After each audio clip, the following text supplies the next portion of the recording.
All right, ladies and gentlemen, welcome back to the Chang podcast. This is episode 29 featuring 2copsttv. Thank you so much for being here, cops. I appreciate you and for, willing to put away some time for this podcast.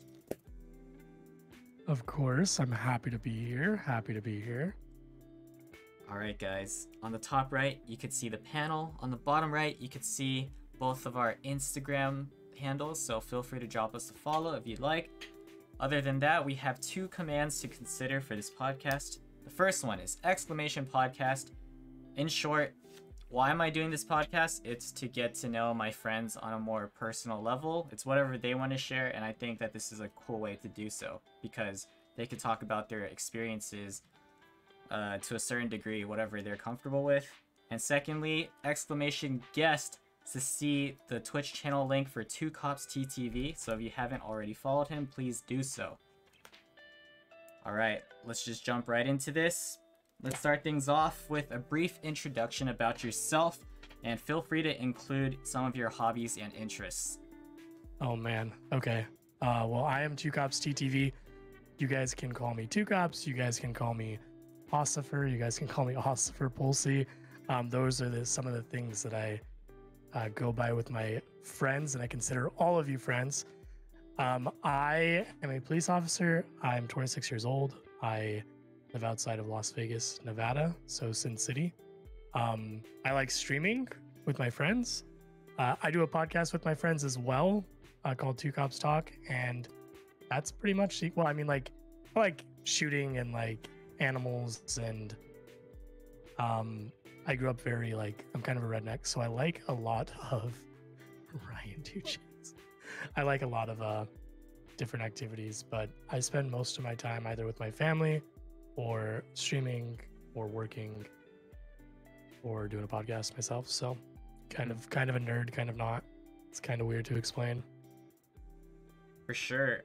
You mentioned that they call you Officer Pulsey? Yes. How do you spell that? Play on Pulsyyy. It's a play on words. Okay. It has something to do with my real name, and then it's just kind of a joke as well. Okay. Makes sense. Okay, so how would you describe your personality? It depends. So online, I'm great. I love people. I can hang out, all that kind of stuff. In person, not so much. I like to be kind of left alone and do my own thing. And I guess if I like somebody, or if I spend a lot of time with somebody, or we have common interests, then I'm very outgoing and I don't stop talking. But if I don't, then you just won't hear from me, essentially. So if you had to choose between an introvert and extrovert, like a scale, how far on that scale would you be? I'd definitely be closer to introvert. Mainly because just in real life, I mean, other than work, obviously, because I have to talk to people and I'm good at talking to people, but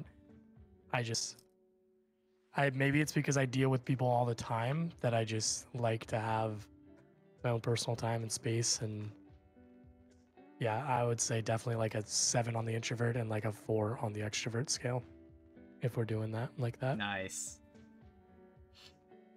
Okay, let's talk about the beginnings of your life, childhood, right? Oh no. So you could give us a brief overview of what life was like when you were born and when you were a little kid. You could include parents, siblings, but you definitely don't have to use names. Feel free to let us know whatever you want. Okay. I mean, I was born in 95. I have an older brother that's 6 years older than me, and then I have a younger sister that's 6 years younger than me. I'm the middle child.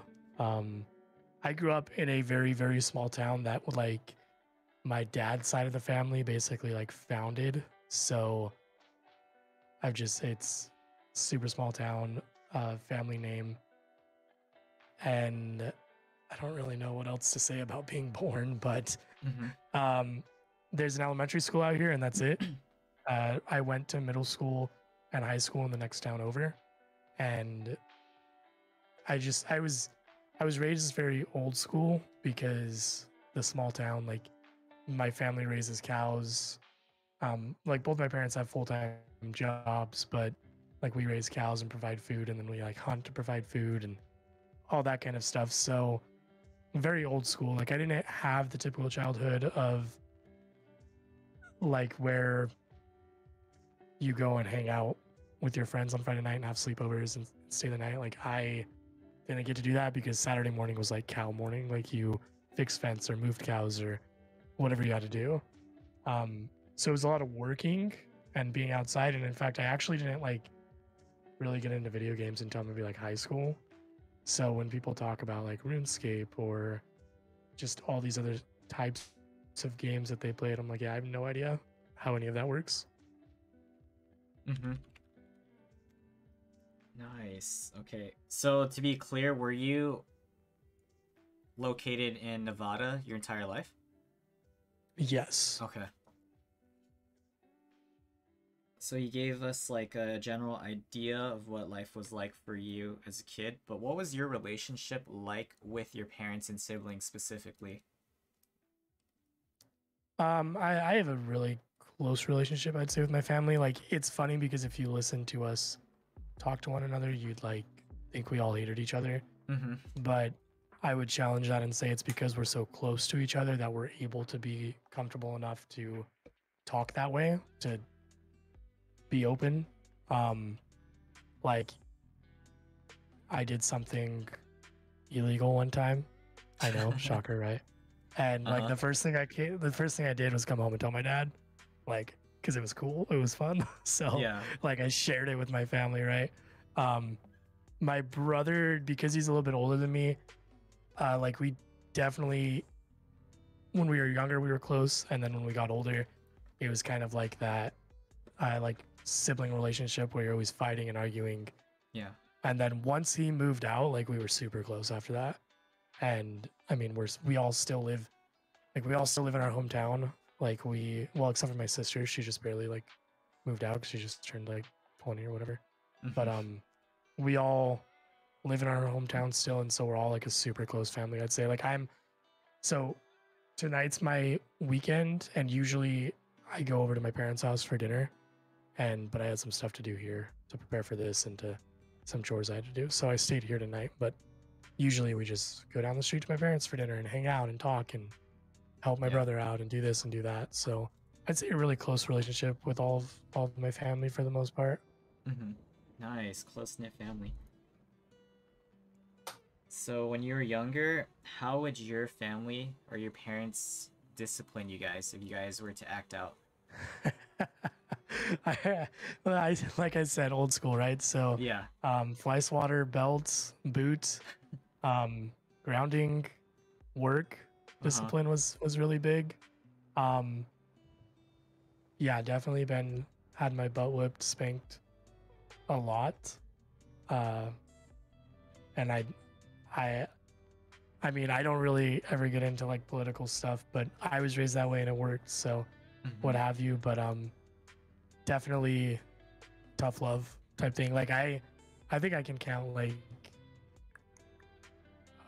one or two times like my dad's like said I love you to me.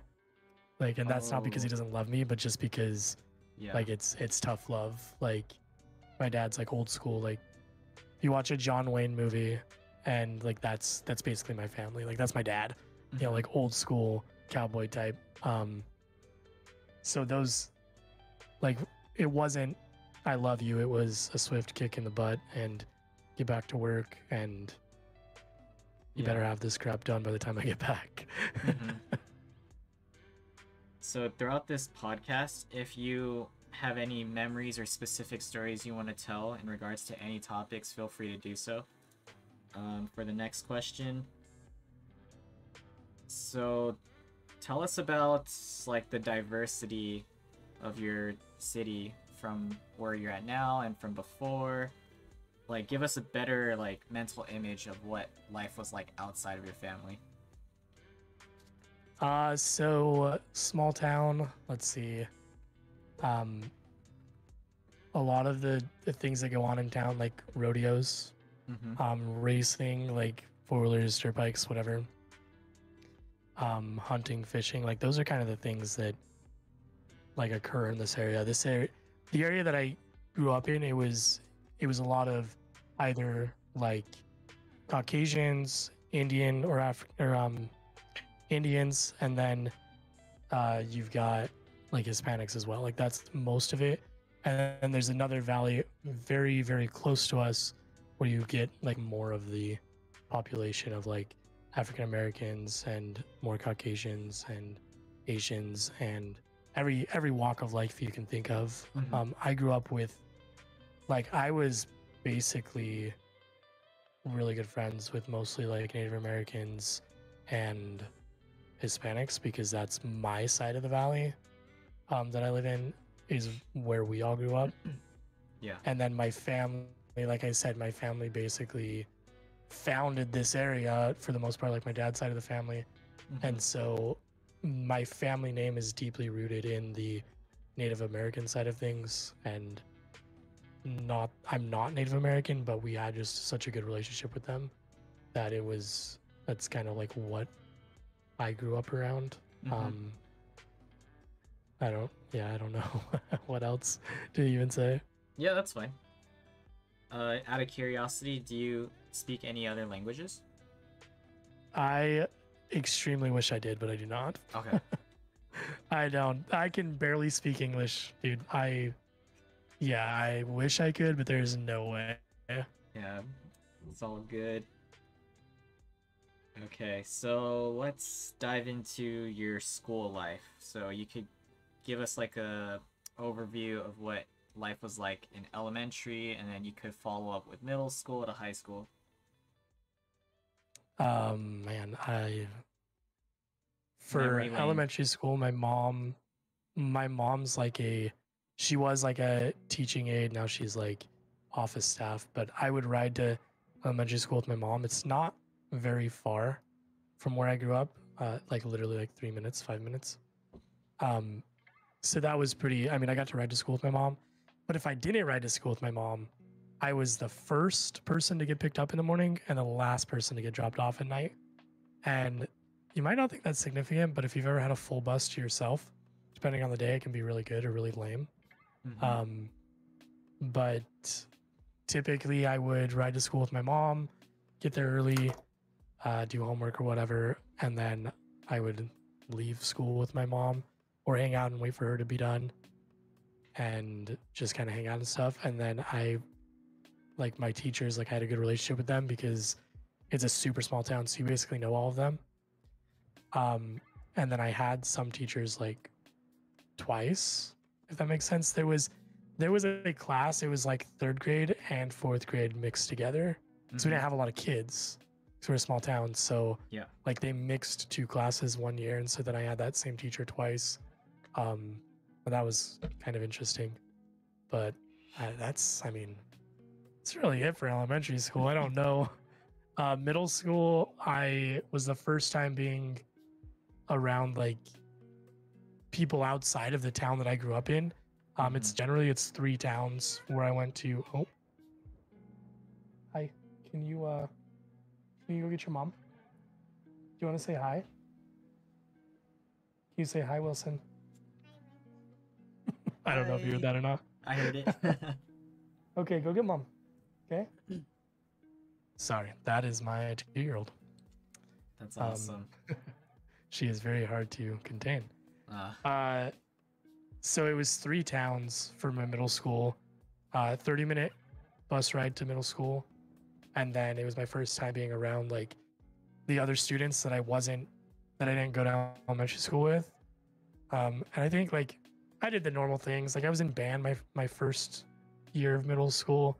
It was required, and I was not a very good student, especially in band. I did things like we had, we got a fart machine and used to play it in band. And the teacher, I played the trumpet, and I had it in my trumpet, and the teacher saw it and he was like, "What's that?" And I told him it was my inhaler, and he believed me. I had markers thrown at me in band from the teacher. Interesting. Okay. And I used to sit on like the end of the trumpet row, and we would just pretend to play, like me and my friend. We wouldn't even actually play. We just pretend. So I was a terrible student. Um, I started playing football in middle school, like actually maybe my 5th grade year. So end of elementary school, beginning of middle schoolish. And that's basically, I mean, I don't even really know. Man, it's basically it. Yeah. Well, I mean, I had kissed a girl in elementary school, but I had like my first official girlfriend in middle school. Oh, we'll talk And about then, relationships in a separate topic, but good to know. oh, Good to know. yeah. Write that one down. Uh-huh. Yeah. High school. Let's see. Um, jeez, I don't even know. I had a bunch of different classes. I did FFA. I did like wood shop, metals, just different type of workshops. Again, wasn't a very good student.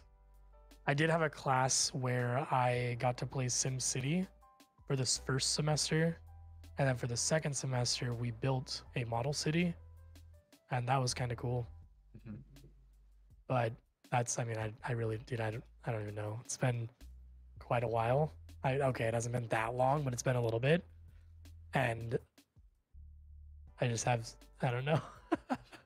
I don't even know what to say about what questions do you have about high school. Well, this is a quick overview, and based on what you say, I would ask you specific things. So it's whatever you Oh man, could okay. remember, and I got you.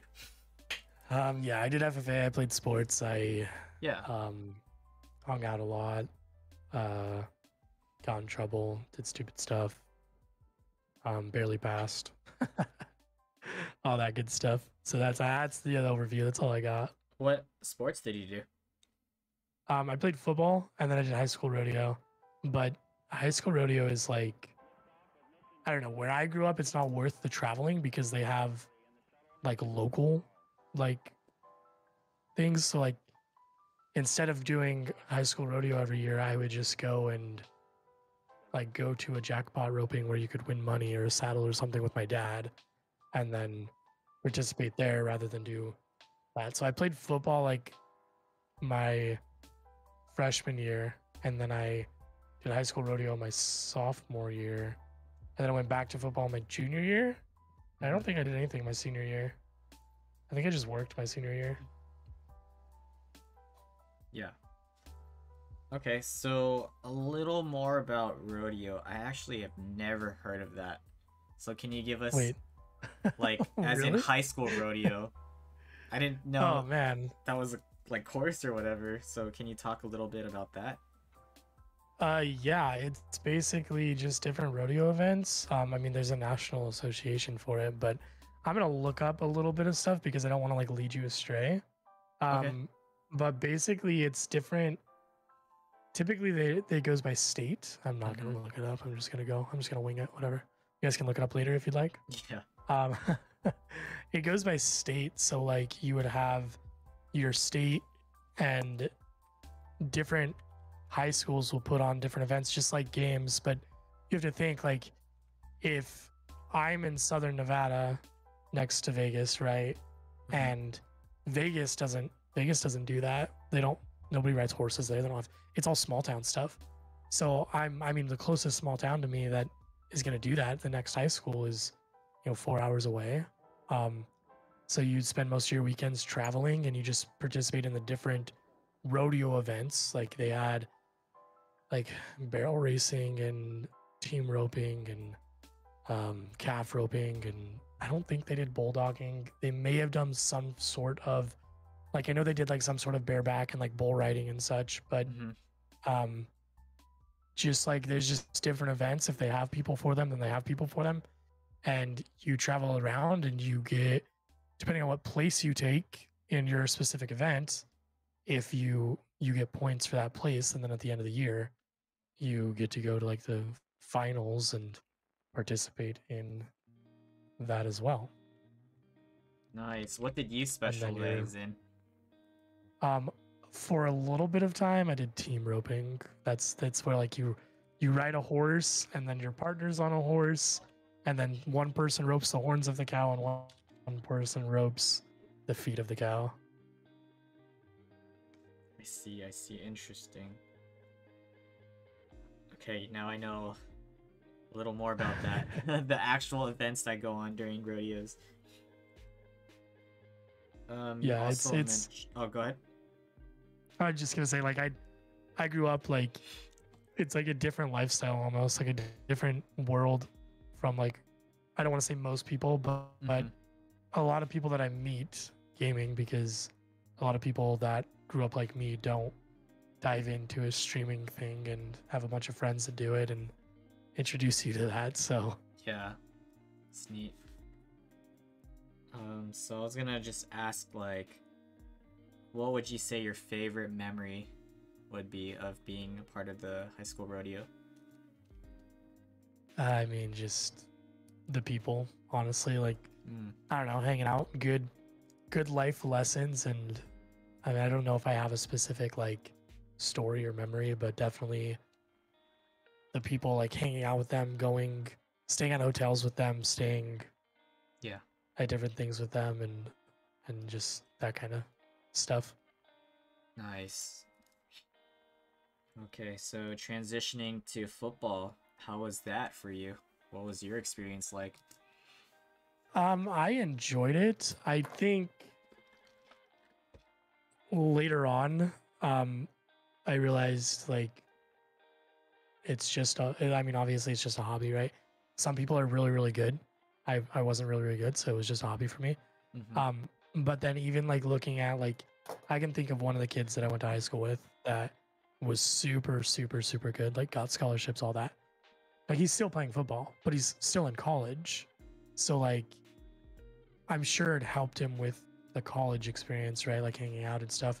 But I just, again, I grew up like small town, like old school, and the principle of like preparing for life and what you're going to do throughout your life, it didn't really fit that narrative or that thought process. So it was more beneficial for me to go out and get a job than it was to pad up and go play football. But it was great. Like it was a ton of fun. Like we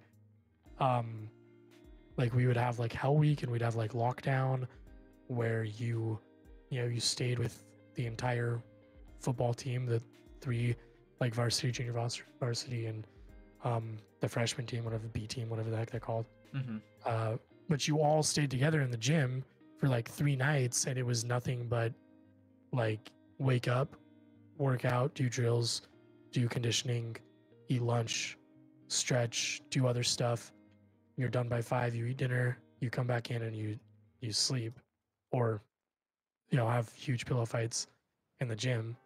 I got to go to like Arizona and play in the Arizona Cardinal Field, like the stadium, for a tournament. And then we hung out after we won and all of that good stuff. So just the good memories, but it wasn't anything that I was like pursuing or continuing with, if you know what I mean. Yeah. Just like a high school thing? Yeah, just I don't know, just an experience, basically. So considering that you were in active sports and stuff, have you ever sustained a severe injury?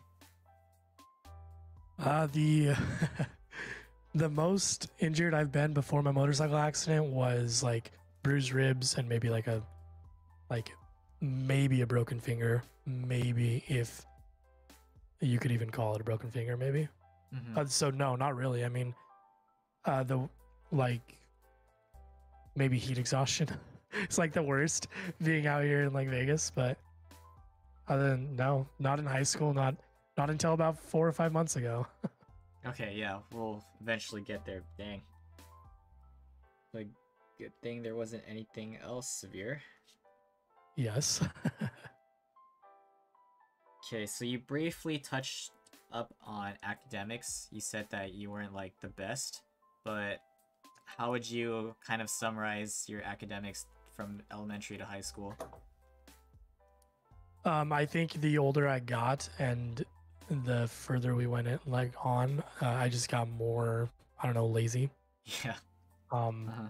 honestly, like I can put in the work and I can do it, but it's just like even right now, right? Like I'm doing like my associates, and I'm actually supposed to I have a 6-page research paper that's due Sunday night, and I maybe have a paragraph, but I'll get it done. But I'm just saying, like, that's how it went for me. Like elementary school it was good, it was easy, whatever. It's elementary school, right? Mm-hmm. You know, straight A student, like never missed a day.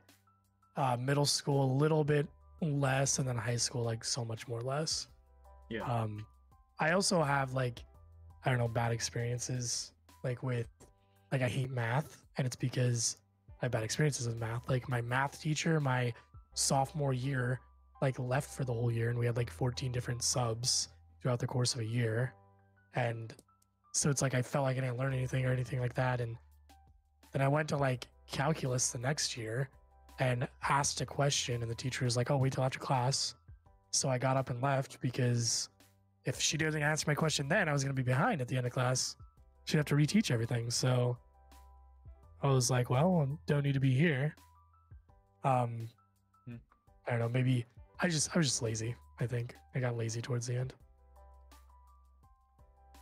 I graduated. Okay. Yep, you got it. Okay, aside from that, were you a part of any other clubs and activities back in school? Just FFA, which is like it was Future Farmers of America. Now it's just called FFA, but it's like you raise. It's. Do you guys know what 4-H is? Probably not, huh? No, I don't. 4-H is like you like raise animals for county fairs and then you sell them. Okay. FFA is like a state thing, and you like I did like horse judging and like cattle judging and soils, like soil judging. So it's just, listen, it's really country, like redneck hick type stuff. Essentially you look at a horse and you say this horse is a very, very nice horse worth a lot of money because it has this and this feature, or this horse is old because it has this and this feature, and you give them scores and things like that. That was another thing that I did. But that was it. Football, high school rodeo, and FFA were the only things I really did. So based on what you've said, how would you, like, what stereotype would you give yourself? Like, what kind of guy were you in high school? Known as? Oh man. I don't even know. I knew everybody, and I was friends with everybody, but I was really only friends with like 3 people, if that makes sense. Like, I didn't have like a clique, right? Like I didn't have a group that I hung out with. I could go to any group and be like, "Hey man, what's up?" And they'd be like, "Oh, what's up?" Like I could do that, but I didn't spend my time with a group. And if I'm being completely honest, I may have wasted all of my high school experiences and career because of girls. Ooh. Like, hopefully my wife doesn't hear that, but like, I don't know. I probably spent too much time on girls and missed out on a lot that I could have been part of. But I don't know. I was, I guess, outgoing for the most part, but personality-wise, I was just that dude that floated in between everybody. Like I was just friends with everybody. It's perfect floater. Yeah, let's call it that. Okay, other things in regards to school. Have you ever personally encountered bullying? And if so, how did you kind of respond to the situations? I want to say yes. I think looking at it now, yes, but at the time, no. Like, I don't know. Again, just it's a different way of life. So like me and all my friends talk crap to each other, right? And it wasn't different for somebody else to come and talk crap and kind of like cross the line. But I don't think I saw it that way back then. And like looking back at it now, like having a kid, like I wouldn't want my kid to have that experience, but it also is kind of what helped me to be kind of the way I am today, I guess you could say, which is really cliche. But like I don't take anything personal. Like part of that's because of my job and my training, part of that's just because of my experiences, but I don't take anything personal. So you could say like a bunch of mean things about me right now. Like you could insult my mustache, which is near and dear to my heart, and I wouldn't lose any sleep at night or anytime in the future because you don't like my mustache. I just learned and grew to like not care what other people think, not be defined by somebody else's judgment or insecurities and insecurities, um, essentially.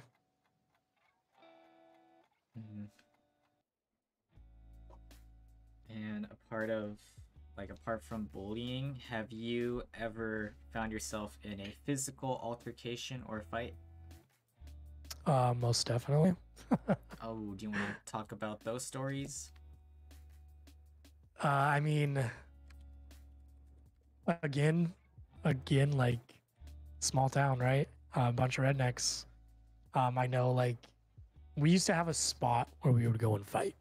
We used to have a spot for that, and I'll share a part of one story. One of my friends was fighting somebody, and like, we're all very respectable fighters, right? Like, did you win a fight? I've never lost a fight. Let's just say that to this day. I mean, we were high school kids. Like, it wasn't really anything serious, but we did have. My friend was fighting somebody, and respectable fighters, like, we don't get involved, like, whatever it is. And at the end, you get up and you handshake and whatever. Well, this kid, I don't know if he was new or what his deal was, but like, he knocked my friend back and down, and we didn't get involved. Like, there was no ground stuff. It was all like boxing style, I guess you could say, right? Knocked him down, and then he went up and like started to kick him, and then it just turned into like, I don't want to say like he got jumped, but even his friends were throwing punches at him. So it's like, it's just principle. It's principle at the end of the day. It wasn't any of this like crap you see on TV or like on the news where it's like 6 kids run up behind, an old man and hit him in the back of the head with something and then take all their stuff. Like that's just punk kids, bro. Like it's not how it works. I see. But you made it clear, never lost a fight. Let's go. Maybe I've only been in one. Who knows? You guys will never know. Yep, so whatever you want to tell us. Alright. Anything else you want to say about your high school life or before that, or should we just move on? I think I'm good with high school life and before that. I don't even remember half of it. All good. Okay, so tell us what happened next after high school, and then you could kind of give us an overview of what you went through up until today. Oh man. Okay. Well, after high school, let's see. I worked for probably, I don't know, 6 months, maybe a year. And then I actually served a mission for my church in Colorado. So I was gone for 2 years in Colorado doing missionary stuff, which is just like religious stuff, like teaching people what we believe and learning about other people and talking to people. Good experiences, like definitely helped me develop things that I probably wouldn't have learned doing that. I met my wife there, and then I came back, and let's see, I came back in December of 15. So I came back in December of 15, and then we were married July of 16. So pretty quickly. And then I worked construction when I first got home. Then I got a job selling medical equipment and like billing insurances. So that was a little bit interesting and nothing I'd really ever done before because it was like desk work. And like I said, like I grew up in the middle of nowhere. And I don't know, my family kind of like, I don't want to say I'm disowned or anything like that because I'm not, but my family, like, they were like, oh, what were you doing on your computer all day? I'm like, yo, like, I don't think you understand. My dad's like, oh, I was working out in the hot sun. And I was like, well, that's fantastic. I'm so happy that you're mad at me for being able to find different avenues of things that I enjoy. But tough love, like I said, like he's proud of me, but he will never say that to me. At least he might tell you that, but he would never say that to me, just like out of the blue. And then let's see. I got that job, and then when my wife finished, well, she was basically done with college. One of her friends husbands was like, hey, why don't you like apply for this police department with me? And my friend, when I first got home in December, one of my friends came over and was like, hey, I'm gonna be a cop. If you want to come, like, get prepared or whatever and do it with me, like, you can come or whatever. And I was like, no, like, I don't know. I have other plans. Like, I have other thoughts. We'll see. So in what? I mean, like, I don't know, maybe October, November of 16, I applied and started like training for the police academy. And then in July of 17, end of June, beginning of July in 17, I started the police academy. And then I've been a cop for like 5 years now. Basically it. Wow, that was a pretty cool overview. So now into the specifics, because I was trying to transition to your work experience. So going backwards a little bit, let's start from the very beginning when you got your first job. Talk about how you got into that, and maybe you could tell us like little stories behind each job. My first job was probably landscaping. Well, I guess other than like hauling hay, like my first like independent job without like my uncle or my dad or whatever was probably landscaping. So in high school, I had a friend that was doing landscaping for just a specific person in his house.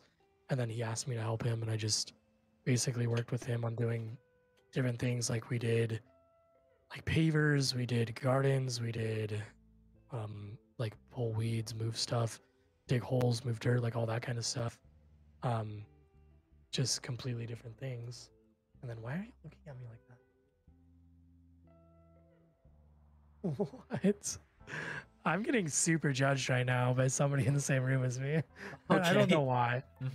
And then my next job after that, I actually ran a like vegetable, like fruit stand, farmer's market type thing.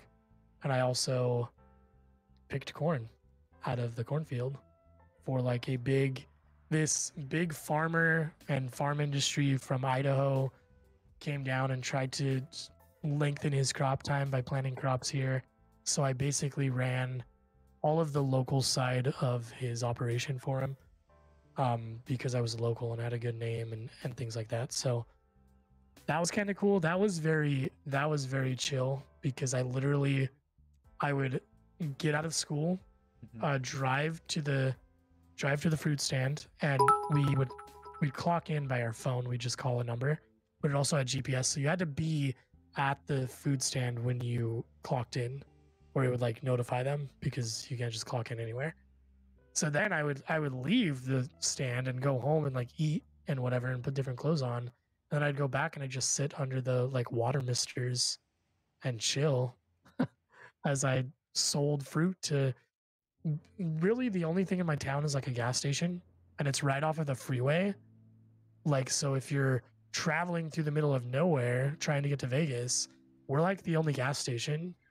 So everybody stopped and everybody would buy like a slice of fruit or a melon or a piece of corn or whatever, right? So that was my next job. And then I left for Colorado. I came back and I worked construction, and we were building storage units for like a big storage unit facility. And then after that, the medical equipment job, I literally I sat in an office. Somebody would come in and need something. I'd help them out. And then if it was like a prescription item or something that was sent to insurance, I would It's bill not the insurance fun-tiered. for that and do all of the X100. processing and the codes and the paperwork. And then the academy was training, and I don't know, like, I know we're just doing a brief overview, so I don't know if you want me to like go into the academy and like Oh, I'll my ask job now, you, or yeah, stuff about the academy for sure. yeah, well, we can get more in depth with that. Yeah, so actually talking about the missionary, like, what is that like? Because in my head, I don't really know exactly what you would do. Like, you traveled So- to like a whole nother state for that, so I'm curious, like, what made you decide to do that too? So it's kind of like I mean, obviously it's a religious thing because it's religion, Yeah. but it's almost like a culture thing as well. Like a lot of people will do it just because it's the culture. Like Okay. the culture is that when you turn 18, 19, you have the option. It is a choice whether you do or do not, but you can choose to go on a mission, and they can go anywhere. Like I had a companion, like somebody, so you're always with another person. So like as a male, like I'm always with another male. Like Mhm. we sleep in the same bedroom, not the same bed, same bedroom. My friends make fun of me. It wasn't the same bed, it was the same bedroom. Clarified. Clarified. You sleep in the same bedroom, you live in the same apartment or in a designated area with I lived with an elderly couple. There has to be, the rules are is there has to be like a male and female, or like a older female, like a grandma, can get approval to have missionaries live with them as well. But you have to have like their own room, their own study space, and their own bathroom away from the other individuals. And you're always with the other person. But I had another companion, is what we call them, partner basically. I had a dude from Brazil that was with me. There's people from like Tonga, Tahiti. Like people go to I know somebody that went to South Africa. I know somebody that went to like Florida. I know somebody that went to Ohio. Like you can go anywhere, but essentially you make the decision to go, and a lot of people will go because of a cultural thing.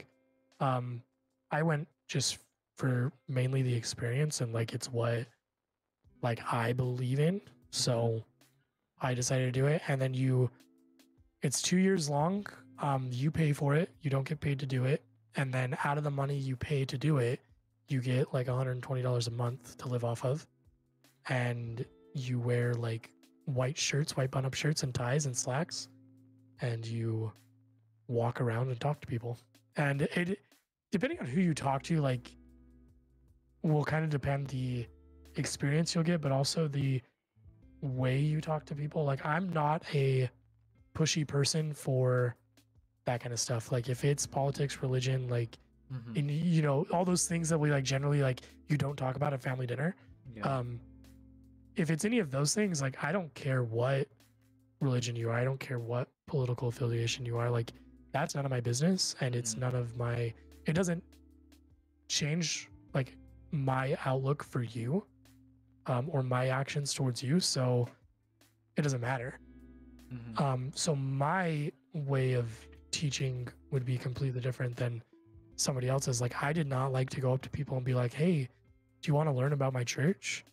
Like I like to go up to people and help them or talk to them, or like I'd go up and I pulled weeds and did landscaping work for somebody for like 6 months and never even knew what religion they were. Just like different things like that, right? Like that was my outlook on it. I didn't want to be pushy. Like I don't think anybody, if I walk up to you, I'm like, hey, do you want to learn about this? And it's basically something that's against what you do or believe, like anybody's going to say no. It doesn't matter. Yeah. Like, but if I go up to you and say, hey, Wilson, tell me about this podcast you're doing, like you're going to talk to me for the most part, right? Approach, yeah. So like I would go up to people and be like, hey, like, are you religious? What do you believe in? And then that generates a conversation, right? Like now we're open to have a little bit of a conversation, like, oh, that's interesting because you believe in this and I also believe in this. Like, we're not that different. We're not, like, we don't have to dislike each other because we believe in different gods or entities or whatever you have, right? So it's 2 years. I left like December, I don't know, maybe like 20th, 21st. I got home December 15th, 2013 to 2015. And I was in Colorado. Like I said, I was in like 6 or 7 different parts of Colorado, and I had like 9, 10, 12 different people that I was with for at least 6 weeks at a time. And I was actually a leader over my wife. That's how I met her. So it was broken up into different groups, like the area that you live in. So like think of it as like schools, right? Like schools, if you live in this neighborhood, you're allotted for this school. Almost the same type of thing. Like we were in this general area, and there was, 7 of us in that general area, and then I was the principal of that general area. Like I was in charge of that general area. So that's you take leadership positions, you have different responsibilities and things that you have to do. It was a good life experience for sure. Yeah, so have you dealt with like difficult people in any interpretation you want to say? Because it sounds like you're going up and you're talking to a lot of people. Like I'm sure you have a smooth way of getting a conversation started, but talk about the negatives of that experience, 2-year experience. I can say so many things, man. I've been so like think of a little like everything you can do to like a Christian person that they're gonna be like mortified by. Like, and I wasn't necessarily like, I wasn't a sheltered like little like Christian boy, right? I wasn't sheltered. I grew up in a rough lifestyle. Like I grew up that kind of way. So for me, like some of these things like didn't really matter, but people, they see missionaries and they automatically like, if they're, I don't want to say they're bad people, but people like to troll. People like attention, to do things that are things funny. Like it was Colorado, right? So I've been offered to smoke weed. I've been like, because it was illegal at that time, or it was just becoming legal. I'm not really sure, but like people would offer to like smoke weed with us or try to get us to smoke weed with them, or tell us like we could only come back if we smoked weed, like whatever. I had people flash me. My bike was stolen off of a Walmart bike rack. I've had things thrown at me. I had people call me aliens. Just anything you can think of in the negative light. Like it probably happened. People cussed us out and slammed their doors in our faces. Make fun of us. Like just anything like that. Like it's just anything you can think of, honestly. Like I had one guy, I have one. I have a good one. Yes, so specific stories. Let's go. I don't specifically speak a different language, but something with missionaries is like, even with the area I was in, there was Spanish speaking missionaries that learned Spanish and then go out and like things like that. And then there was English speaking missionaries. So I was actually paired with a Spanish speaking missionary, which was really cool because it allowed us to use those resources. Right. So there was one day we were walking and like, somebody was out front like doing landscape or something like that, and he was Hispanic, and I remember walking up and asking like, hey, like, do you guys need any help? Like, what's up? How's it going? Introduce myself usually, and they were like, oh, no habla inglés, and they just like kept saying stuff in Spanish back and forth to each other. And so my partner he speaks Spanish, so he's just listening and waiting, and then he starts speaking in Spanish, and they both like look at each other like kind of dumbfounded. And then they're like, yeah, guys, we're not interested. We don't need help. So I was like, okay, like you could have just said that. Like you didn't have to try to like joke around about it and say stuff about us in Spanish. But that was kind of a funny one just because they got caught right in the middle of it. Yes. I had one crazy dude. Like we were across the street from him. We just waved at him and said, what's up? And he started going off about like aliens and all this crap. And he was like shoveling snow or something like that. And he started throwing it at us. Like, obviously, he's not gonna reach us, but he's just like angrily yelling and throwing At your snow in direction. our direction Uh-huh. about aliens and stuff like that. We're like, what the heck is going on? But we made really good fun of it. I actually I pissed one of my companions off because I would rope his feet with a rope because I'm a redneck, and he took it and cut it in half Uh-huh. and stormed off. Oh man, that same companion actually, we would, like I said, you only got $120 a month to live off of. Now, if you had savings from like before, or if your family had money and like they were gonna give you money, or if you had your own like personal debit card or credit card, like you could use that. But from the church and for the mission, it was like mission resource funds or whatever, Mhm. and you were allotted, like for me specifically, it varies depending on where you go and where you're at. But for us specifically, it was $120 a month. And I remember me and the same companion that cut my rope, we would go to Walmart and we would buy like, like $6 to $10 watches, right? And a bunch of them. We buy like $50 worth. Okay, so five. We buy five each. All right, $50 worth, whatever. And then we'd take everything off them and take them out of the package, and we would go to a pawn shop and pawn them for like $12 to $15 and make money that way. What And then the? listen, I know it's not the most honest thing, but it was absolutely hilarious. But it worked. It worked until my companion, my partner, was like, she asked him, she's like, "Where did you get this watch?" And he's like, "We bought it at Walmart." And they're like, "Okay, we'll take this one, but no more." And they banned us from pawning stuff there, because that was a thing. Like God. that was like a big thing where I went. Like we would, dude. We had our own apartments a lot of the times. I had like 3 or 4 different apartments that they were paid for by the church, and we would stay there. And if we left that area, somebody else would come in and stay there. And we would find like I had an apartment that had all you were given from the church was like 2 card tables and 2 card chairs and then 2 beds Mhm. and like a dresser. So you had somewhere to put your clothes, you had somewhere to study, and you had somewhere to sleep. And that was basically it. So we'd find stuff on the side of the road, like, like couches, recliners, coffee tables. I had an apartment that was completely furnished. I had like 2 couches, I had 2 recliners, I had a coffee table. I had like an extra bed, like I had nightstands. Like we would just find all this stuff on the side of the road, but like we would also pawn that kind of stuff too. Like you'd walk by and see a TV on the side of the road and carry it to the pawn shop and pawn it for $5 and you're $5 richer. Like it was quite an experience.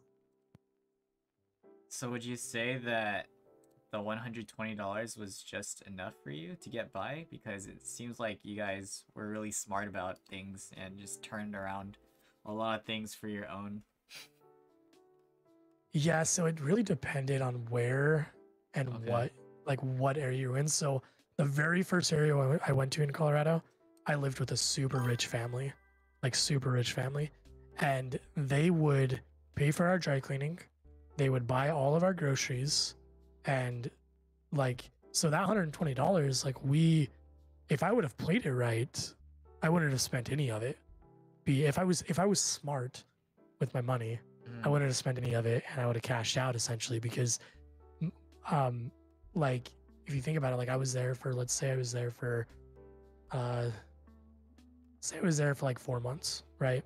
So that's $120 times 4. I'm not going to math, so I'm not even going to try, but somewhere in the 5, in between like 5 and 6 roughly, right? I spent all of that money on Nerf guns, like 100%. I won't even lie to you. I had a whole arsenal of Nerf guns. And the reason is because we would use them to play games on we had 1 day a week that was it was called a personal day. And it's when we got to send emails to our family. We didn't get to talk to our families at all, except for on Mondays. So we would email back and forth with our families on Mondays. Now it's changed a little bit. Like I think they can they have Facebook now. Like they can talk to their families kind of whenever they want. But for us, when I was doing it, it was only through email, only on Mondays. And so on Mondays, we had all day until dinner. And then dinner, that's another thing too. Like dinner was usually provided by the church members in that area. Mhm. So we weren't it wasn't like we were just barely getting by. It was more like we weren't smart because our gas was paid for by the church. Our rent, our living space was paid for by the church. Dinner typically was paid for by the members. So we were responsible for like breakfast and lunch. And that was pretty much it. And then like our dry cleaning if we needed dry cleaning, which wasn't like a huge necessity. Dry cleaning wasn't. I mean, we had laundry machines, right? Like we had a washer and dryer or a laundromat. If there was a laundromat, we were responsible for paying that. So I could see maybe if you were in an area without a laundromat, you could, like where you had to use a laundromat, you could kind of be pushing it. But most of the time you found somewhere to go to do your laundry, like you weren't paying for it. So I wouldn't say we were scraping by. I just don't tell my wife, but I just like spending money. Like I just bought a GoPro today and she's not very happy with me. I'm gonna be honest with you. But Twitch paid for it, so I can't complain. Like Wow.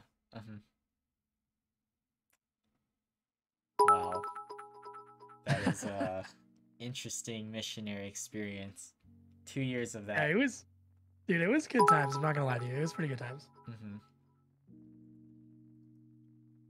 Okay, so before we get into like the academy and stuff, any interesting things in regards to your other jobs that you've done, like landscaping, construction, just selling food? I mean, not like there's really nothing interesting about the medical equipment.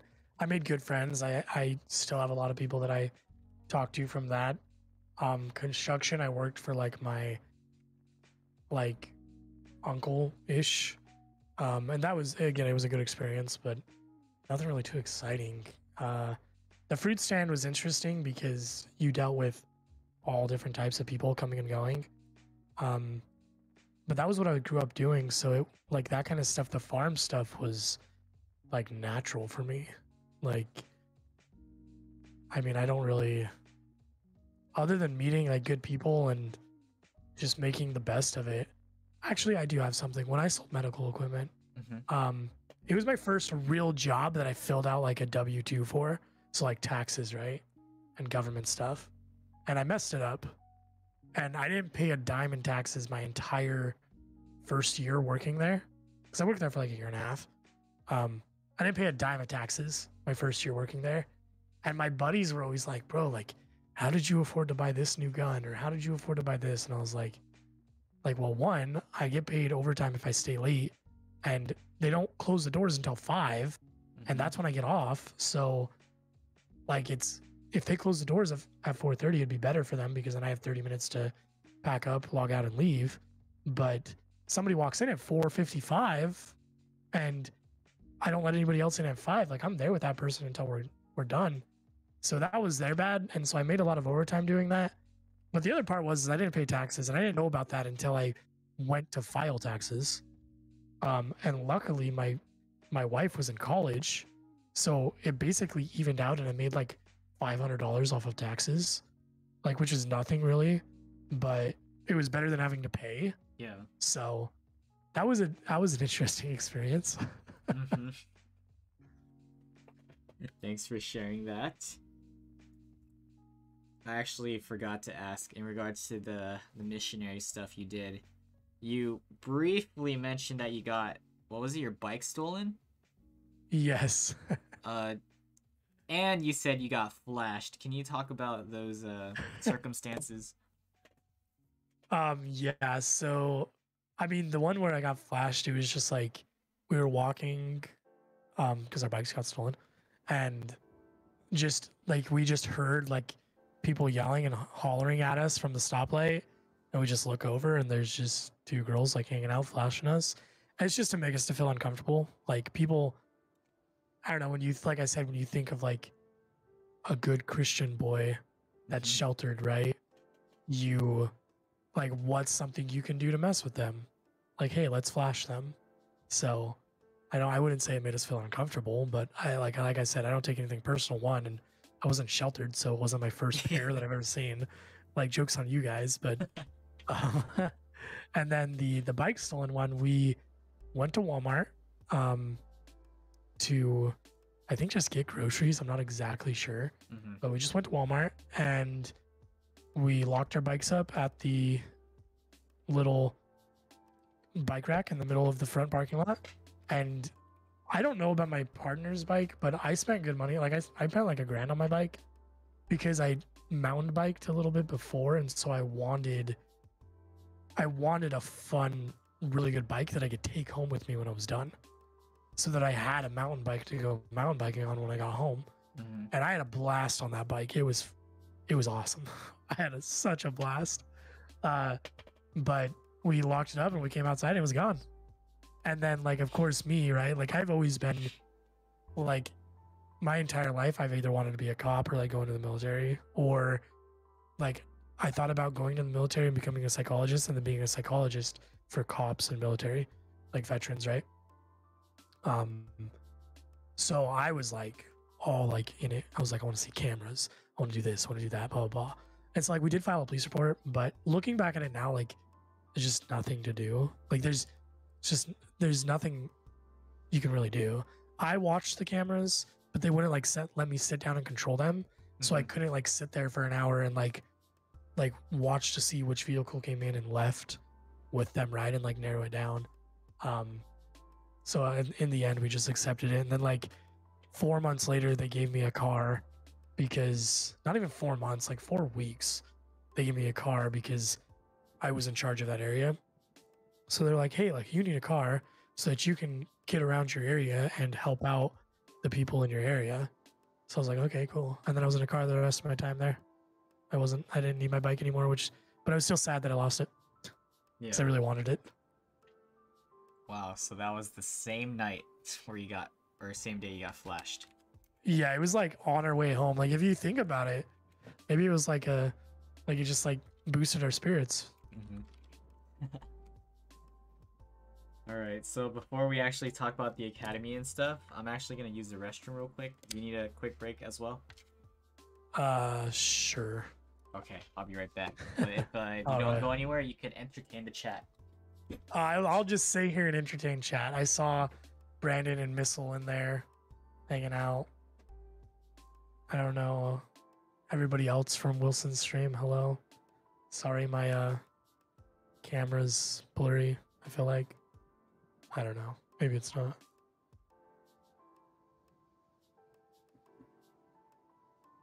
What do you want me to question Wilson about? Like, he's the one doing the interview, isn't he? Like, so what am I supposed to question him about? Why he doesn't have a girlfriend?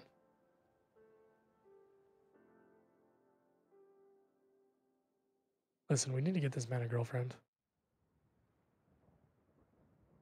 I would totally, like, take a break, but I don't like leaving just my camera up with my chair and my backdrop. And I can't hit my deck to change the scene because I'm not in Streamlabs. Do you guys have any questions about anything we've talked about? I don't know if you guys are still out there or not.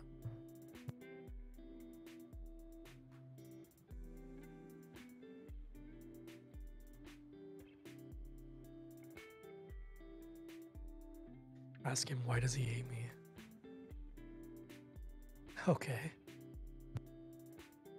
Is it soju? Soju? I don't know. I don't exactly know how to pronounce that. Okay. Soju. Hey, why do you hate soju? I don't. Beautiful Soju hates soju me. kitten. Oh, okay. There you have it, folks. There you go. You heard it here first, live on the Wilson Chang podcast. Chang Gang. Exactly. Okay, so the academy, your transition to that, what was your initial thought process of what it was going to be like, and then what was it like when you actually experienced it? So initially I thought it was gonna be a lot worse. Initially, you hear it's just like everything else. you hear horror stories of people that have gone before you, and they always say, "Oh, it was like the worst," blah blah. But honestly, overall, it wasn't too terrible. And I say that lightly because there's a lot of things I hated. But like for me, some people go to like a college course where they offer an academy and it's like learning. For us, it was I was getting paid. So like I applied, they accepted me, they started an academy that I went to, and I was getting paid the entire time. So basically I was getting paid to work out. I was getting paid to take college classes and earn college credits, which the academy gave me 33 college credits towards a criminal justice degree. So I really, the worst part was the stress, like because you can fail out. You have certain things like if you don't meet certain criteria, you don't pass certain tests, you can fail out. So that was probably the worst for it for me. A lot of people will say like, oh, the yelling and like them getting in your face and like this and that, because it's very military like. For the one I went through was very military like. But like honestly, like that stuff, like I said, I grew up tough love, right? So like the stuff they were saying to me was like nothing compared to like what my dad said when he got mad. So I'm like, that's all you got? Like, I mean, sure, it was they scared me in a sense because like they're in charge of you, they can ruin your life. But the worst part was for me, I moved. So when I forgot to mention this too, but my wife is from Utah. And so I moved to Utah when we got married. That's where I sold medical equipment. And then we moved back to Vegas for an academy. So I dropped like $8,000 to start the academy between my equipment, my moving, my new apartment. Like I dropped like $8,000. Like we blew like our savings to start a new life and a new career. And so it was, the stressful part was like failing out. And I remember I think I started like the 28th of June, and we signed our lease the 24th. And the last thing you do before entering the academy is your medical exam. So my medical exam was, oh man, I don't know. It was probably like, let's say the beginning of June, right? Well, I failed the hearing test for my medical exam because I have very bad hearing, because I grew up shooting guns and all this stupid stuff without hearing protection. Thanks, Mom. But I failed that, and they called me like the day I like actually signed the contract for my apartment. We hadn't moved in yet, but we signed the contract. And they're like, hey, like you failed this, you have to go to a specialist. If the specialist doesn't pass you, then you can't be a cop. And this was after spending the $8,000. Like, so I'm like, great, now what? Like if I fail this, right? And it ended up being the specialist day was very easy for that, because the test that they give you in the beginning is the stupid beeping test. I don't know if you guys have ever done a physical, but it's like you sit in a stupid sound chamber and you put headphones on and it does different beeps, and when you hear the beep, you're supposed to click the button. Well, I'm always hearing beeps. So it yells at me that I'm pressing the button too many times and then I fail it. But the specialist they played like static or like background noise, so like music, and there was a sentence and you had to repeat the sentence verbatim or exactly the way that it was said, and then you were graded off of those sentences and how well you repeated them. Yeah. So the specialist was fairly easy, but you still had the anxiety and the stress of failing the test. You get 2 chances, so if you fail one, then you go and retrain on the topic or whatever have you, and then you go back out and do it again. I actually failed my very first test in the academy, and I had to do it twice, and then I passed the second time. That's the only one I failed, and it was the practical version of the test. Like I said before, like I hate academics because I was lazy, but I actually did not get below a 95 on any of my tests in the academy. And I was always, except for 2 exams, I was always the first one done. I hold myself to a high standard. Nice. But yeah, it was that was the stressful part, was the not knowing, not sure if you're going to pass, what you're going to do if you don't pass. So the physical stuff, like there's some things that I never want to do again. Yeah. But I can't complain because I was getting paid and I was getting put in good shape while I was being paid. So in the end of the day, I mean, I don't complain about any of that stuff. I see. So what were the physical requirements, like physical fitness tests? So to get hired on, you had to be able to, they were way more lenient to get into the academy. And then once you got into the academy, they were a lot harder. To get into the academy, you had to run 1.5 miles in 20 minutes, which is easy. You had to do 30 sit-ups and 23 push-ups, I think. And then you had to have like a certain vertical jump, which I don't even remember what it was, but anybody can do. Oh, okay. And then you had to,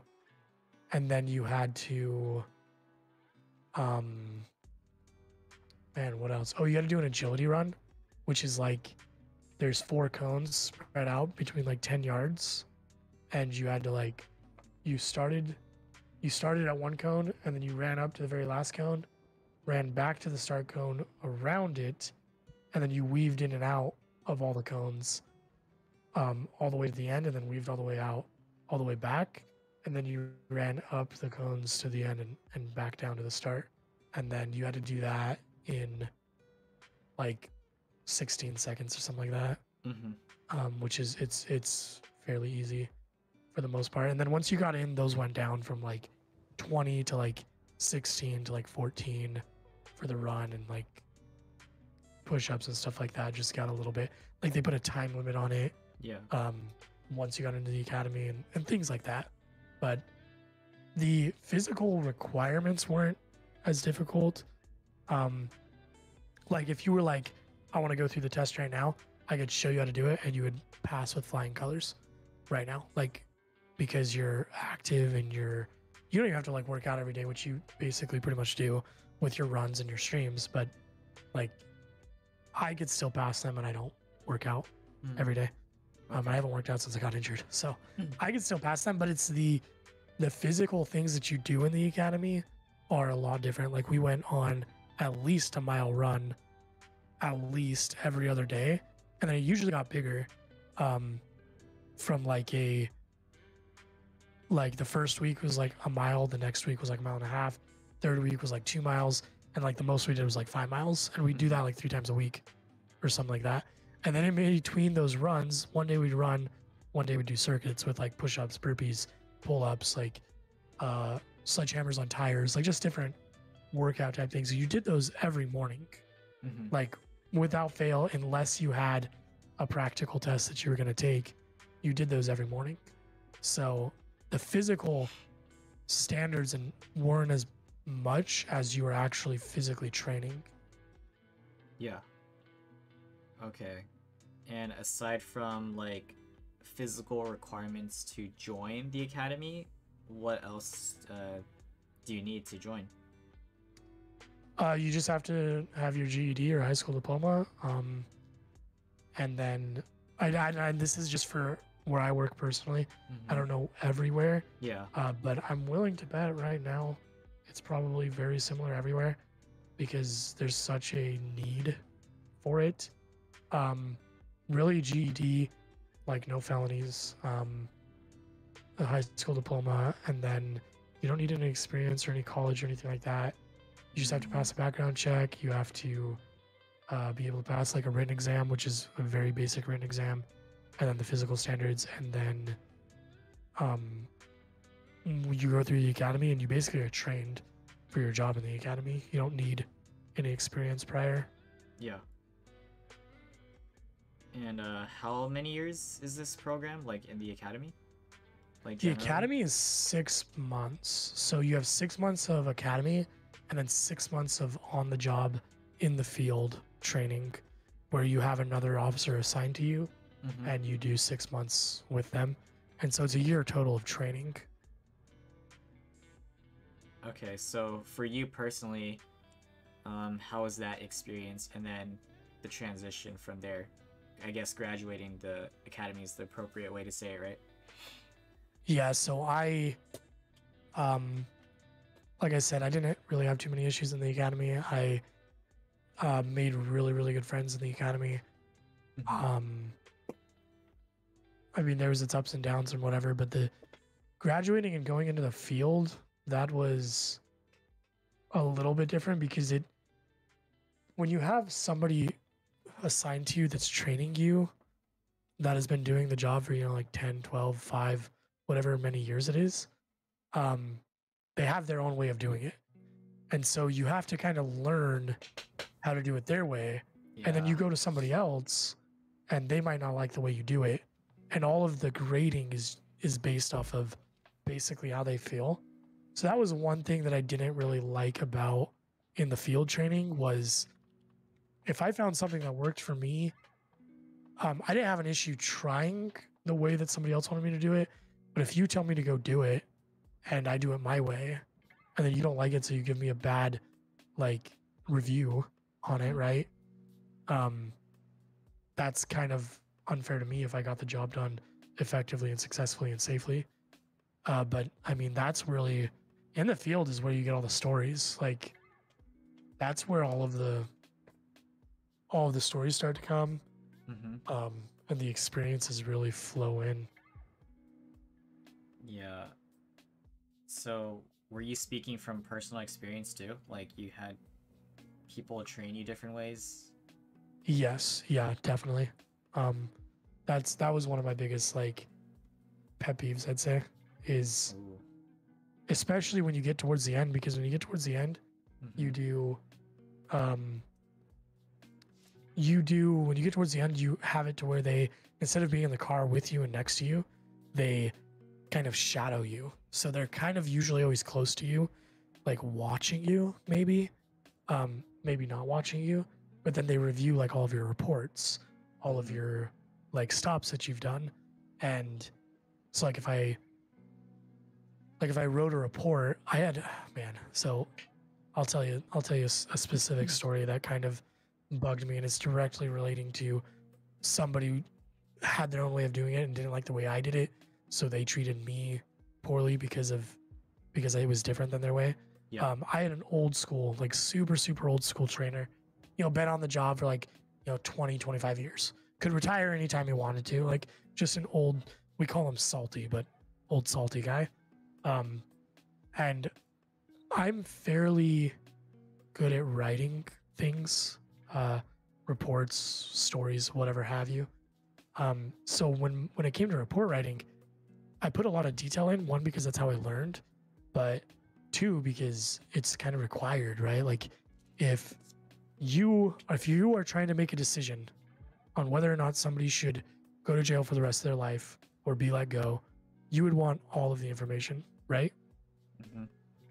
And unless that information is told to you or written down, you wouldn't know it unless you were there, right? Yeah. So that's how I write my reports. Like if the way he got convicted or the way that we identified him was because he had a freckle on his neck, like that's going to be put in there. The person told me that they had a freckle on the neck, and then I identified the guy and he had a freckle on his neck. Like that's something along those lines is going to be put in there. Mm-hmm. Well, this other guy was the exact opposite. It was like very minimal, because the more you put in, the more ammo you give the defense. So you don't want to put extra stuff in, because the defense will take that and reword it or break it down, and then when you testify, they'll hammer you on it. So they might say like, well, 99% of people that are this race have a freckle on their neck. How can you tell that this individual is the individual from your crime if 99% of these people have a freckle on their neck? Like stuff like that. That's how some people view it. That's how it works. That's how some people view it. He made me delete my entire report. Like my entire report. And then he rewrote it with very minimal detail. Luckily, I saved it because I kind of have an attitude and I don't trust people and what have you. Because I got yelled at like 2 days later. That guy was off on vacation. I was with somebody else. My sergeant called me into the office and he was pissed. Absolutely pissed. Like chewed me out, yelled at me. And the big thing in, well, one, with respect, but two, in any job is like you kind of own up to things, right? Mm-hmm. Like if you, in life, if you own up to something, better outcome for you, most likely. So I basically was like, I'm sorry. Like, yes, I know that wasn't a correct report. Can I show you something? And he's like, what? And so I pulled up my report that I had saved and that I had written before this other gentleman made me delete it and put his report in. And my sergeant was like, okay, I'll handle it. And I don't know what was said. Yeah, the mustache gave it away.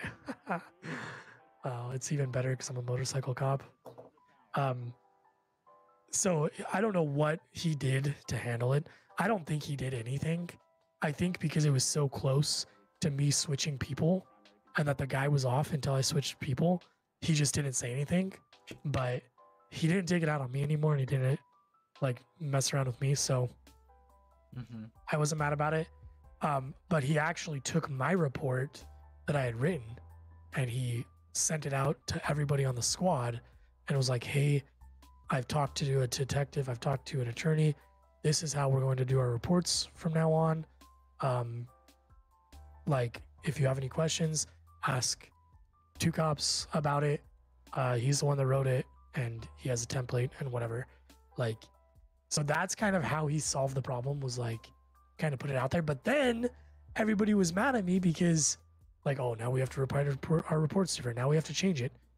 Yes, I wear a pair of aviators while I ride.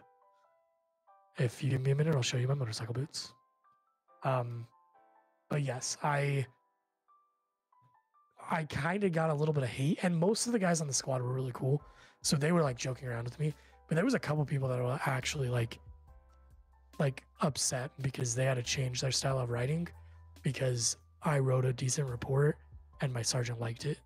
Oh, the But standard. again, it's yeah. So, but again, it's kind of like it's developed off of, other than the very, very basics, it's developed on like what that person likes.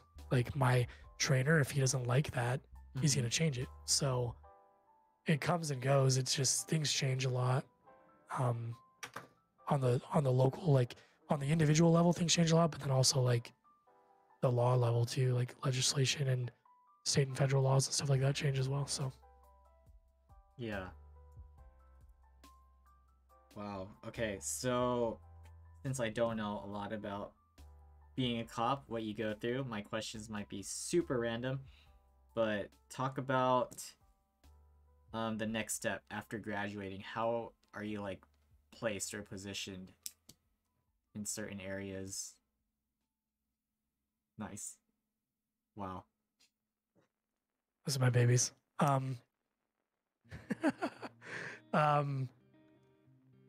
So you, in training, you move around like every like 6 weeks, 4 weeks, 6 weeks, I'm not sure.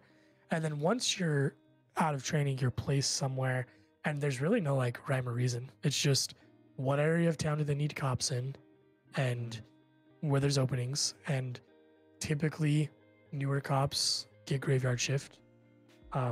So when I first got out of training, I was in the middle of like, middle of the heart of Vegas, for essentially, downtown Vegas, and I was on graveyard. Best time of my life, most fun I've ever had. It's exactly where I wanted to go on the shift that I wanted, so I was not upset. And then every year, we do what we call a bump, which is where, depending on your seniority, how long you've been on the department, depends on what rank you pull, and you can choose where to go. And then you kind of fall in line. So like if I was number 1 on seniority, I would get my very first choice because I'm number 1. If I'm number 5, I might still get my first choice, but if there's only 4 spots on my first choice, then I'm going to get my second choice because I'm number 5. So that's obviously like if everybody chooses the same number 1 kind of thing. I was on Graveyard literally up until February of 2021.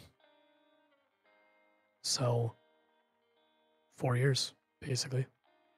And I loved it. And then when you decide to, there's a lot of different opportunities. Like I'm on a motorcycle now. I wasn't always on a motorcycle. We all start out like on the streets, patrol beat, right? And then you can develop from there.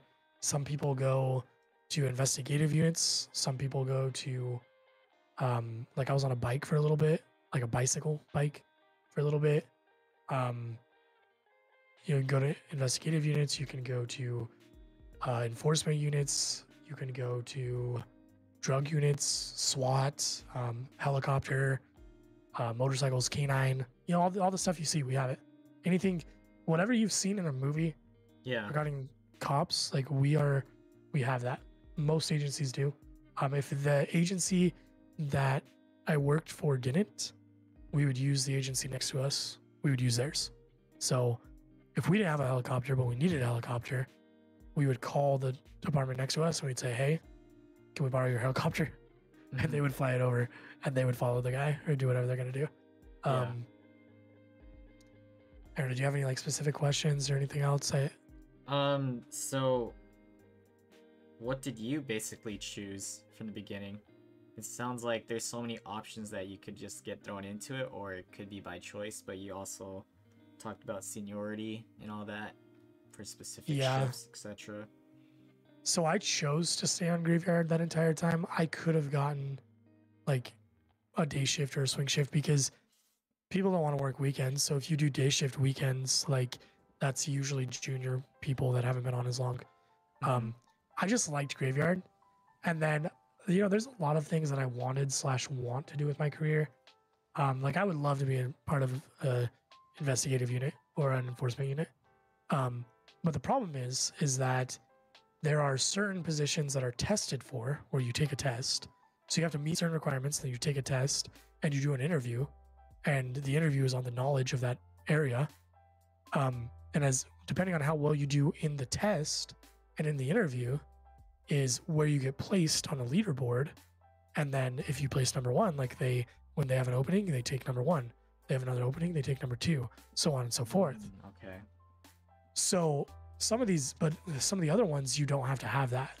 It's really political. It's who you know, how much time you put in, coming in on your days off to ride with them and learn about it. Do you have friends up there? Do you have people that like you up there? Because if you do, you have a better chance. If you don't, if somebody doesn't like you or doesn't like something you've done, then no shot. Like you're not getting it. And I disagree with that. I hate that. And that's why I didn't go to one of these different enforcement units or beginning investigative units, because I wasn't going to put in my time off. I wasn't going to be an off-duty cop, right? Like that wasn't going to be my whole life. Like I have a family. I have things that I enjoy doing. So I wasn't going to do that. And then two, like, I don't think that's right. Like if I want it and this person wants it and this person's been on 5 years and they have more experience than I do, then I think that person should get it over me.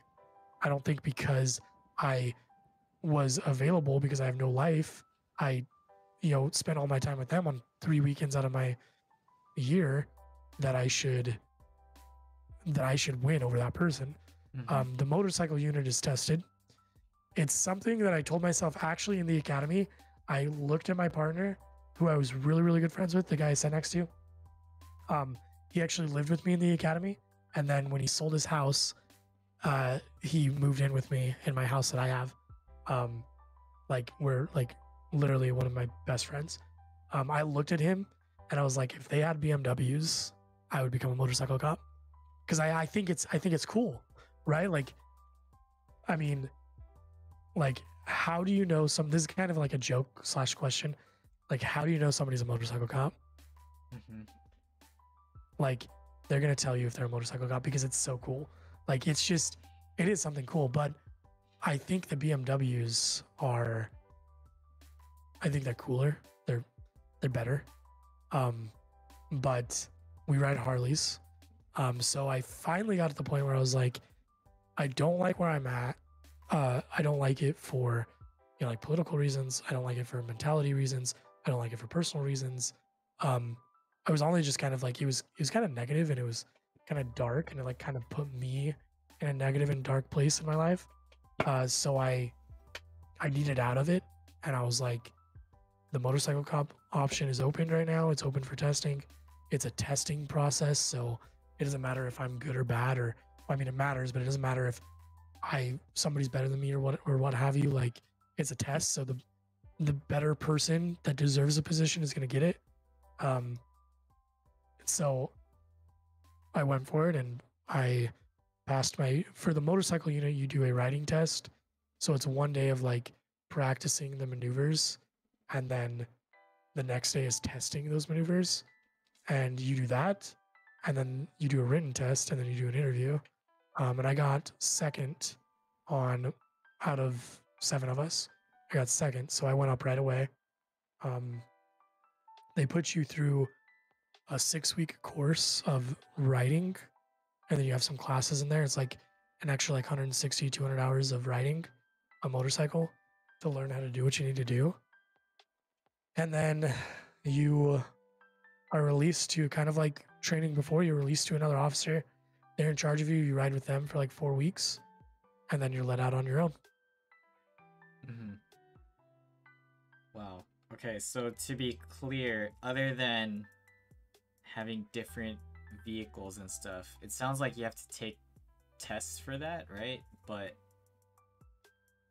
yes. So on the motorcycle as a traffic unit, we deal with mainly traffic enforcement. So can we do everything else that they do? Yes. Like, yeah, I've been to shootings. I've caught foot pursuit suspects. I've done all of this other stuff on my motorcycle that I've done in a cop car, like all of it, right? But our main priority, or what I'm required to do, is like car accidents. Like if you get in an accident and you're hurt, like I automatically get sent to that and I do an investigation. Or if you get in a minor car accident and you want a police report, I'll come out to do that, whatever. DUIs, drunk driving, or driving under the influence of anything, marijuana, prescription pills, anything like that, cocaine, PCP. I've dealt with all of that. I'm trained in all of those types of investigations. And then, speed enforcement, radar, people speeding in general, anything like that, as well as like moving violations. So like if you cut somebody off, or fail to maintain your lane, or pass somebody on the left when you're not supposed to, like all of those things as well. We get extra training in all of those things because that's our main priority. And overall, it just makes you a better officer because you learn more laws. If you talk to any other cops, and I don't think there's any in chat, but if you talk to any other cops, they will make fun of motorcycle cops, traffic cops, because like, oh, you give a grandma a ticket? And it's like, no, I arrested an ex-felon for possession of a stolen vehicle and having a firearm. And I also impounded, like 30 grams of meth or whatever it is, right? Like, the thing with police work is that the ins and outs of police work start and end with traffic violations. If you're on the roadway, chances are that if I see you and I'm following you, chances are you're going to do something illegal by the time you get from point A to point B, and I can stop you for that and conduct an investigation. So real police work is traffic work. Now, if there is a cop writing grandma's tickets, like, to each their own, that's not how I see it. That's not what I think our job is. But there are those people out there that do the bare minimum. So, it's okay. noted, but yeah. Okay, yeah, I have a lot of questions. This is gonna be interesting. Okay, so basically from what you said, it sounds like there are internal stereotypes if other officers look down on those who do like traffic, like a part of that unit, right? That's not what I expected, because I would usually hear that in regards to the military, you know, if it's Army versus Navy versus Air Force, etc. But to know that this happens within, like, the police field, that's crazy. Yeah, if you honestly like, the military and police aren't so different. Now, like, granted, like, they have, I think they have a much harder job. You know, they have to leave their families, they have to go over and fight wars, and I look up to them and respect them and thank them for their service for that. But in the grand scheme of things, it's not too different. And honestly, the brotherhood extends from like police and military from what I've found. Like a lot of my community through streaming is military or cops, and it's a brotherhood nonetheless for both parties. But it's a, think of it as like that sibling rivalry. Yeah. Like that's what it is for cops internally. Like I can talk crap to that guy for only writing one ticket today and not doing a bunch of work. But if you say something to him, like we're gonna go back to that high school fighting spot and we're gonna figure it out. Same thing with firefighters. Like cops and firefighters, we will go at each other like back and forth. But if you say something about a firefighter, you're gonna have to fight all of us. And that's kind of how I'm going to guess it is with the military. If you know, even I talk crap about the Navy, first of all, I'll just get that out there. But if the Army and Marines are talking crap about each other, and then somebody that has no point in it says something, like you're probably going to be having to fight all of them as well. So it's that sibling rivalry, that brotherly love, and that family relationship, I think, that causes those stereotypes and those quarrels back and forth. Got it. Oh, before we continue, you have to end like at 10, right? Preferably 9, like in 20 minutes. So my wife doesn't kill me. But snap. Okay. At least by 10. At least by 10. All right, man, because the cop stuff, there's so many questions, and we just get them out there, man. I'll try to be be short brief. on explanation. Okay. I'll try to be brief on explanations. I like to, this is something that obviously I'm passionate about, so I like to talk and give a lot into it. But there's still a lot of topics. I'm just letting you know. All right. Specifically, so it sounds like depending on the vehicles, it like correlates to the unit you're in, right? Is that what you're basically saying? Yeah, for the most part. So patrol guys are going to be in like the 4-door cop cars, the normal cop cars that you see. Traffic's on a motorcycle. K9 has like a Tahoe with K9 written on the side. SWAT's going to be in an unmarked truck. It's going to be an undercover truck. You'll have no idea. Or car, depending on their position. Yeah, basically. I mean, depending on the unit, we have different vehicles. So you said you would consider joining the investigative unit. What is that specifically? Like, what do they do? So that could be anything. Basically, it's detective. And then there's certain detectives in those. So like, there's narcotics, drug detectives. There's regular patrol detectives that just handle the everyday stuff. There's homicide. There's everything. There's gangs. There's all sorts of types of detectives. Shows and movies and stuff. So that's like a high basically transition, right? Basically. Yes and no. Technically, my job is considered investigative because I investigate car accidents. I mean, it's really not. It's not even close to similar as what like a patrol detective would do. A patrol detective would like investigate a stabbing, right? Like if somebody gets stabbed and they don't die, patrol detective is going to investigate that. If they die, homicide detective is going to investigate that. But the patrol detective is going to get everything together and give it to homicide. So technically I'm listed as investigative, but it would be definitely a different change of pace. It'd be less hands-on and more follow-up and investigation, essentially. Yeah. Okay, so are there daily requirements or quotas? No, those are illegal. Okay, so those are illegal by the Supreme Court and by local laws for me. But it's pretty much illegal everywhere. Now, if I have to prove that I'm doing my job. Yeah. But a good cop doesn't really have to prove it because they're gonna go out and do their job because they enjoy it and because they want to keep people safe and stop bad guys. Yeah. So for you, for instance, how would you describe your day as a cop? Like, what do you find yourself doing on average? Because I know there's circumstances where you could pull someone over and something crazy happens, but yeah, typical day. So typical day, let's see. So if it's a Saturday, I start my day with briefing. We all meet together, our squad, go over what's happened over the week. And then we go out and we either do car accidents or traffic enforcement, along with if something big comes out, then we'll go to that if it's close. So typically I'm parked running radar, stopping people. Now for me personally, I don't stop anybody unless they're going 15 over the allotted speed limit. So if you're going, 55 and a 40, I would stop you. When I stop you, unless you have a very, very, very good reason, or some exigent circumstance or exception, you're gonna get a ticket because that, 1 to 15 was your warning. Those were your warnings. All of those speed limits were your warnings except for 15 over. And then if I get assigned to a car accident, I go to this car accident. And then that's a typical day for me. Now people ask a lot like, oh, how often do you pull out your gun? Every day. We pull out our guns every day. How often do you have people yell at you or be mean to you? Every day.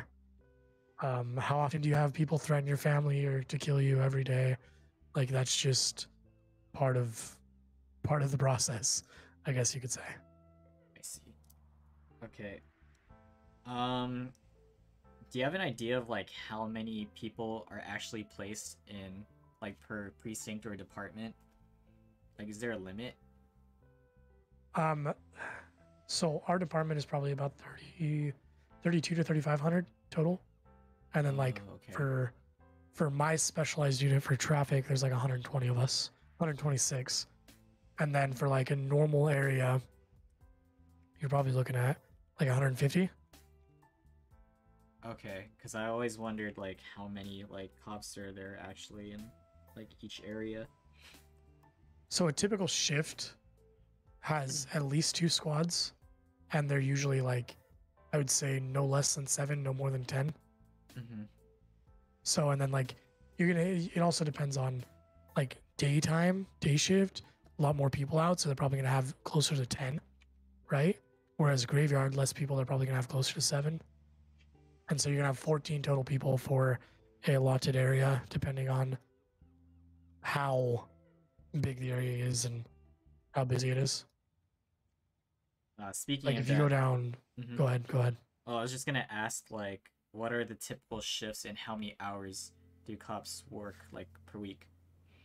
So it differs everywhere. For us, I work 4/10, so 4 days a week, 10 hours a day, and then there is day shift, swing shift, and graveyard.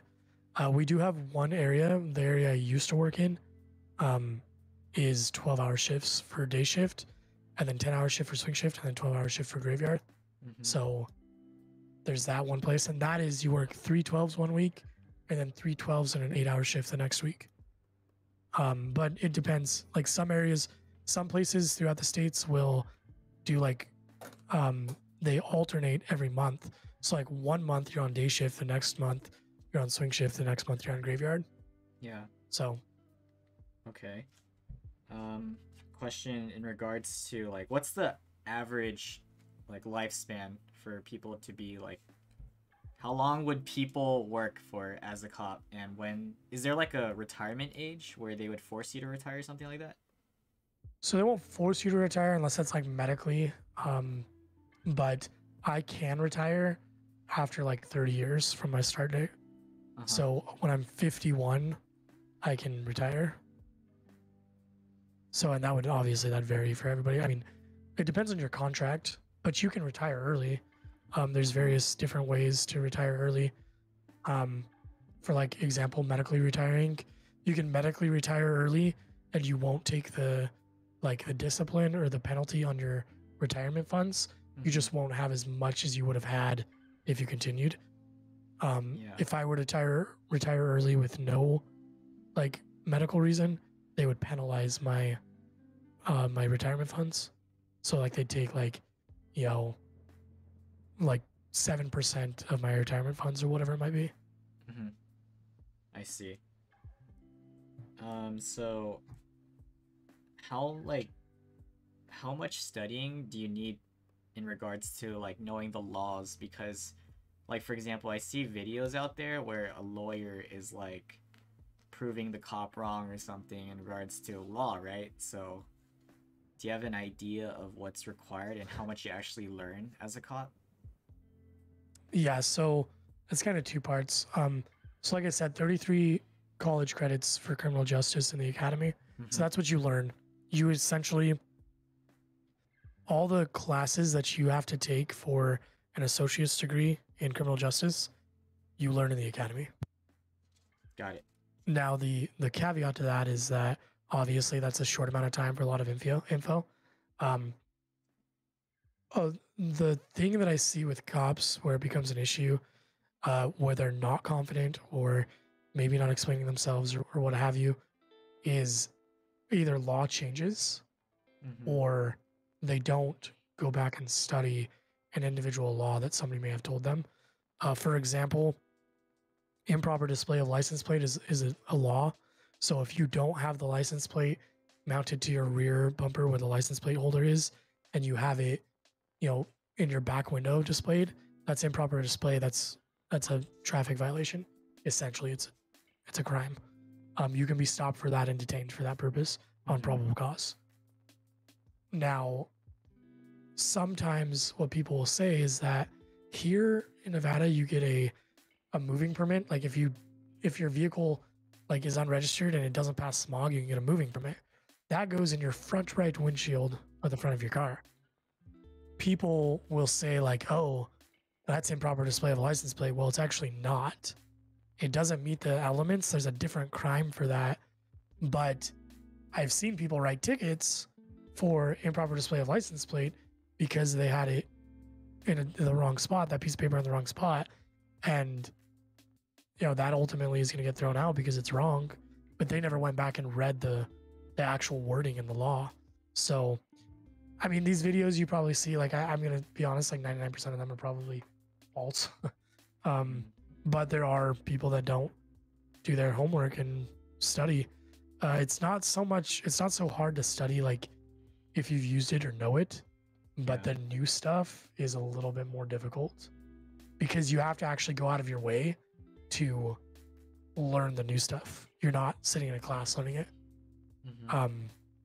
So like, for example, like I could name off case law that I've used. Like, for example, you can pull anybody out of a car after you've stopped them for no reason, just to pull them out of a car, because it makes you more comfortable or it allows you to conduct your investigation easier. And that's Pennsylvania versus Mims. It's case law through the Supreme Court. So if somebody says, I'm not getting out, I explain to them, sir, I understand you don't want to get out of your vehicle. However, being that you were lawfully stopped under this violation, the Supreme Court has said that I'm legally allowed to have you come out of your car under this case law. And if you fail to comply with that, you will be obstructing and you can be subject to arrest. So I mean, knowing your stuff and knowing the exact names and words and the verbiage and the way the law is written really helps on not only our end, but on the public's end, because you don't look like an idiot and you don't look like you're doing something wrong on video, but also on my end, because now I'm confident. Now I know, well, if this guy tries to do something, like I have every legal right to pull him out of his car. Got it. Thanks for that.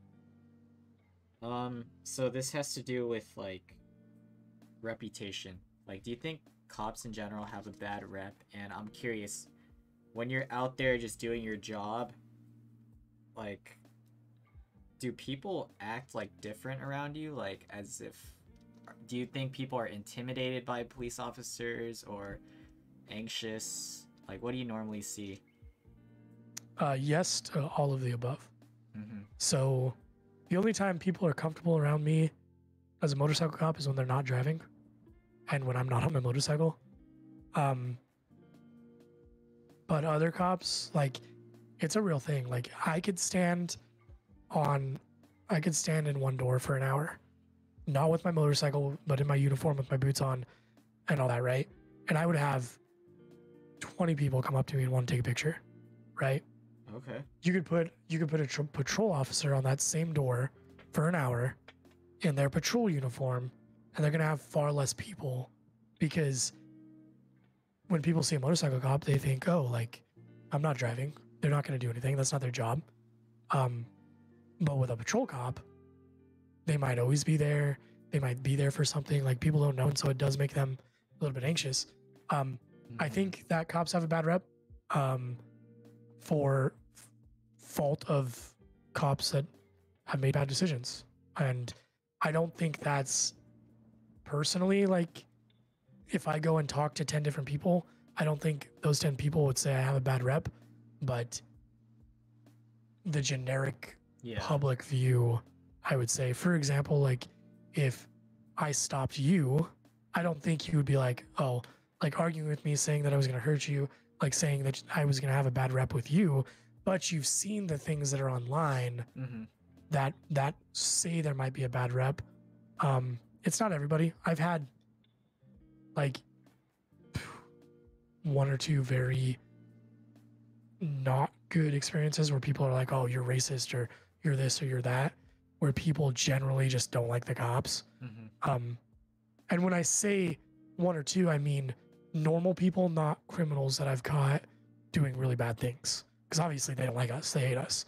But like I stopped a lady one time, gave her a ticket, and she called me a racist and blah blah blah and all this stuff. And I'm like, all right, whatever. Like, that has nothing to do with you breaking the law and running the red light back there, but whatever you feel.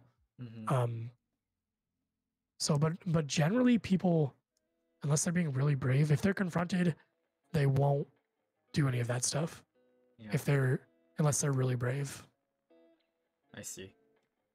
Okay, and then cut it short, like my last question would be for you to kind of tell us some stories of like any interesting encounters or experiences of what you've went through. Okay, well, there's a lot. I figured. Something, man, let me read something. Let me say something first really quick. I read this the other day. So cops are known to have like a dark humor, and I don't want to tell dark stories. I want this to be cool and uplifting. Yeah. But I read this study the other day, and it says like the reason cops have bad humor is because, like, I don't even know. Some study somewhere has shown that our brains remember negative experiences far more than positive experiences because it's a survival mechanism for our brain. So it's kind of hard to think of like really like good, funny like stories. But I do have, so I have one from my motorcycle. I was in this area, just finished up an accident, and somebody had stopped a vehicle and called out foot pursuit, which means the person got out of the car and was running. And I think in this instance, it was the passenger got out of the car and took off running from the cops. And so we ride as a single unit. We don't ride as two cops in a car. And there was another officer that like showed up and like tried to look for the guy. Anyways, I go down there on my motorcycle, and the beautiful thing about the motorcycles is you can take them anywhere. So I'm riding like through this apartment complex on my motorcycle, on the sidewalk, like through the grass, all this stuff, looking for people. And I see this dude kind of matching the description, sitting down in front of an apartment building, and he's like super sweaty, and he's doing the nervous look, which like he's like looking at me and then like looking down, like pretending to be on his phone, like all this stuff, like not trying to be noticed by me. And so I literally just stopped. I was like, hey man, what's up? And he's like, oh, nothing, man. I was like, do me a favor, stand up. He's like, why? And so I made him stand up, put him in handcuffs, and he was down and out already. He was tired. He didn't want to fight. He didn't want to run. But I put him in handcuffs. He's like, how'd you know it was me? I was like, well, I didn't until then. Like, I was going to ask you some questions, but the motorcycles are just cool because you can get places that the cars can't. Yeah. And like, it's just a huge benefit. Let's see what else. I have a lot of drunk people stories because I deal with drunks a lot. As part of the field sobriety test, you have the one you see in the movies, like where you walk in the straight line, right? And part of the instruction is put your hands down at your side. And this guy, so first we were riding and he like almost ran the red light and he stopped like way past the line. So we didn't even really stop him at first. We just rode up next to him to like see what the heck was going on. And my partner looked at him and you could just tell he was plaster drunk, like super drunk. And so my partner, like he rolled down the window and my partner's like, pull over. So he pulls in this parking lot. We're dealing with him. He's super drunk. And we tell him like, okay, for this next test, like put your arms down at your side and like your feet together or whatever. And he put his arms out like an airplane. He did the entire test flying like an airplane. And I don't mean like just like walking with his arms out. I mean like making airplane noises, like weaving back and forth. Like Yeah. he was pretending to be an airplane. Like what a kid would do, yeah. Yeah, exactly. I often let people keep walking on that test as long as they're walking towards the cop car, because it's easier than telling them like, hey, you're going to jail, get in front of the cop car. So I'm like, the test, you're supposed to take 9 steps. If they take more than 9, I just let them keep walking. Yeah, I've had to wrestle naked dudes. Oh. I've had to wrestle naked ladies. I've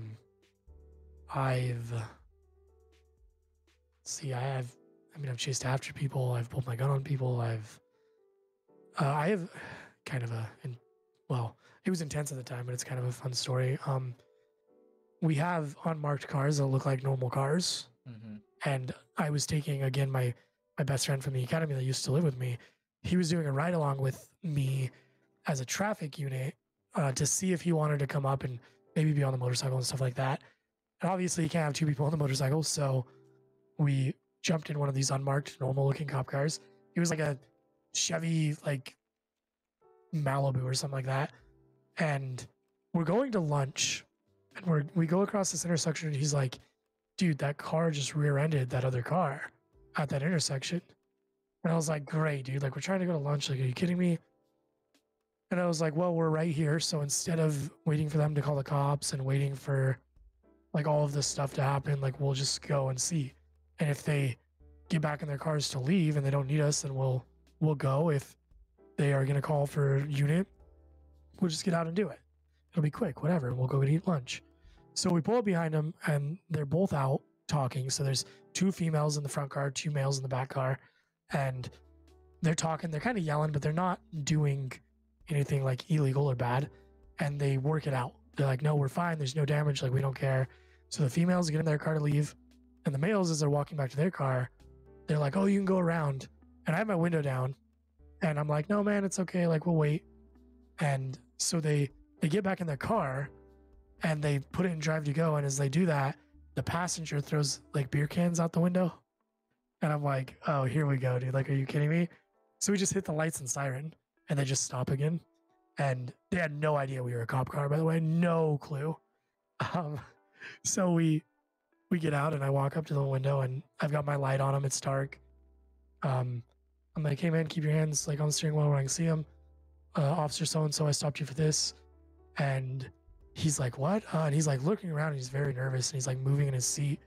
And so something we do is we're always scanning, we're always looking, right? And so I might be talking to you, but I'm actually looking like at the stuff in your center console, at the stuff in your passenger door. I'm looking at your eyes, your clothing. And I look down and as I'm scanning him, I see the end of a magazine for a pistol sticking out under his leg. And so obviously I draw my gun out and I'm like, hey, don't, I use strong language. I was like, hey, don't effing move. Like, why the F didn't you say something? Keep your hands up there. Don't move. Obviously, my partner, I tell him that there's a gun. So now he has his gun out on the passenger. And now we have to deal with getting these people out of the car while there's a gun on the seat. And so luckily they were very, like, they listened very well. My guy listened really well. The other guy, not so much, but he did it correctly. So I tell my guy, I'm like, hey, I open the door, I have my gun on, and I was like, dude, do not reach for that gun or I'm going to blow your brains out. Like, just like that. Like, no if, and, or buts about it. Like, just straight to the point. Like, dude, do not reach for that gun or I'm going to blow your brains out. And I tell him, like, put your hands on your head, interlock your fingers, step out. If the gun slides, if the gun falls, if the gun moves at all, do not uninterlock your fingers. Like, do not reach down for it. Just let it fall. Mm-hmm. And so he does. He gets out. You know, I grab his hands, I put my gun away, and I'm putting him in handcuffs. And as I'm doing that, mind you, the gun is on the driver's seat, and there's still a passenger in the car who my partner basically said the same thing to, like, hey, like, if you reach for that gun or if you move, I'm gonna blow your brains out, essentially. And so I'm getting this guy in handcuffs, and I just hear my partner start screaming, "Stop moving, stop reaching, I'm gonna shoot you." And I'm like, holy crap. So I throw this guy in cuffs and I like throw him to the side and I pull my gun out to like cover down for my partner. And he finally gets this guy out of the car, putting him in handcuffs. And I'm like, bro, what happened? He's like, dude, he was reaching under his seat. Like I almost shot this guy. I'm like, holy crap. And like, mind you, we're like best friends and we live together. I'm like, dang, dude. Like, and he's like shaking, bro. Like the adrenaline, like the like, it's not something like anybody wants to do. Like, no matter what, you know, online says, like, it's not something anybody wants to do. And he was really, really close to having to and almost doing that. And the guy was just drunk and didn't like really, actually, I don't even think he was that drunk. He just wasn't like paying attention. He was just like trying to be like, hey man, I'm just gonna get my things and leave. And there ended up being another gun under that guy's seat and all this other stuff. And so they ended up going to jail. But it's kind of like an intense little safe story to share on stream and kind of let people kind of know the ins and outs of kind of what we deal with and what happens. Because that's, I mean, at the end of the day, the reason I stream and the reason I, you know, do a podcast, the reason I wanted to be on this podcast is just because it's an outreach. It gets people to see that, you know, everybody's human. Just like, I'm not going to judge you. Like, I don't want you to judge me just because I'm in a uniform. And like, that's why I do these kind of things, is because people can come in, they can ask questions, they can hang out, they can see a different side of everything, and they can see the personable side of it. And maybe the next time they talk to a cop, they can be like, hey man, like, what do you like to do for fun? Like, what people don't understand. Like, I've had to go from seeing like somebody shot in the stomach to pulling somebody from a burning building or a burning car to wrestling with a dude trying to kill me to, you know, chasing somebody down because they just killed somebody. Like, every day we go in and out, in and out, in and out. Like, this person just died and I couldn't save them. I just protected somebody from getting in a car accident by arresting this DUI. I just had to carry a baby into the hospital because the ambulance didn't get there fast enough and they were drowning in a pool. Like, I mean, I'm not ashamed to admit, like, I've came home and held my baby and cried. Like, I've came home and sat down on my computer and not played video games, which is something that I love to do. Just because, like, that's what we deal with. And if I give you, I try not to. I don't know if I ever have, but if I give somebody attitude, like, it's not because I don't like you. Like, just listen to what I have to say. We'll be good. Give me a little bit of respect. I'll give you respect. We're good. You don't have to like me. You don't have to get to know me. You don't have to care about me. But don't try to be a hero. Don't try to do all this crazy stuff. Even if a cop is in the wrong, and this is very controversial, and I usually wouldn't say this, but I want people to understand, even if a cop is in the wrong, like, you wouldn't try to fight a bad guy with a gun. Why would you try to fight a cop with a gun? Like, I'm not saying that, because they're not. Like, not all cops are good. There's bad cops, there's stupid cops, there's lazy cops. There's every kind of person you can imagine. There's a cop out there that fits that description, no doubt. There's way too many cops in the world to say or be cliche or try to cover something up. Like, there is bad things that happen out there, but you can come to somebody like me and say, hey, this happened. It wasn't right. Hey, this guy stopped me, pulled me out of my car, beat me up in the alleyway, and then left me there. Like, you can come to me and say that. You can go to the police station and say that. But don't, like, because you think that guy's going to do that, like, pull out a gun and start shooting back. Like, not that that would ever happen, but yeah, I don't know. I kind of went off on my soapbox there, but I don't know, do you have No, any it's like all right. specific stories you want to hear or anything like that before I go? Yeah, if you have to go, it's okay. We could definitely cut it short and we could always talk like on a separate occasion. Because there's a lot of topics I would have loved to hear from you. But in this regard, have you personally taken like fire from people or ever had to like take a shot? I have not. I've been very close to having to do that, and Mm-hmm. I've been involved in where other people I've been with have. Yeah. But I have never personally had to do that. Mm-hmm. Okay. And thank goodness for that. Like I said, nobody wants to have to do that. Exactly. An important thing I wanted to know, kind of like skipping forward, is like your motorcycle accident. What happened? Oh man. Um, Basically I was just cruising on the freeway. This is like condensed version. Mm-hmm. I was cruising on the freeway and I was next to the HOV lane. So wasn't in it yet. I was going to get into it. And I was just cruising. I was in no hurry. I was going to an accident scene. And I was looking up scanning, right? So I was looking for through. Sorry, I have to clear my throat. No worries. No worries. I ate a peanut butter or a peanut M&M. Messed me up. Don't do it. Okay. Take your time. Take your time. Anyways, sorry.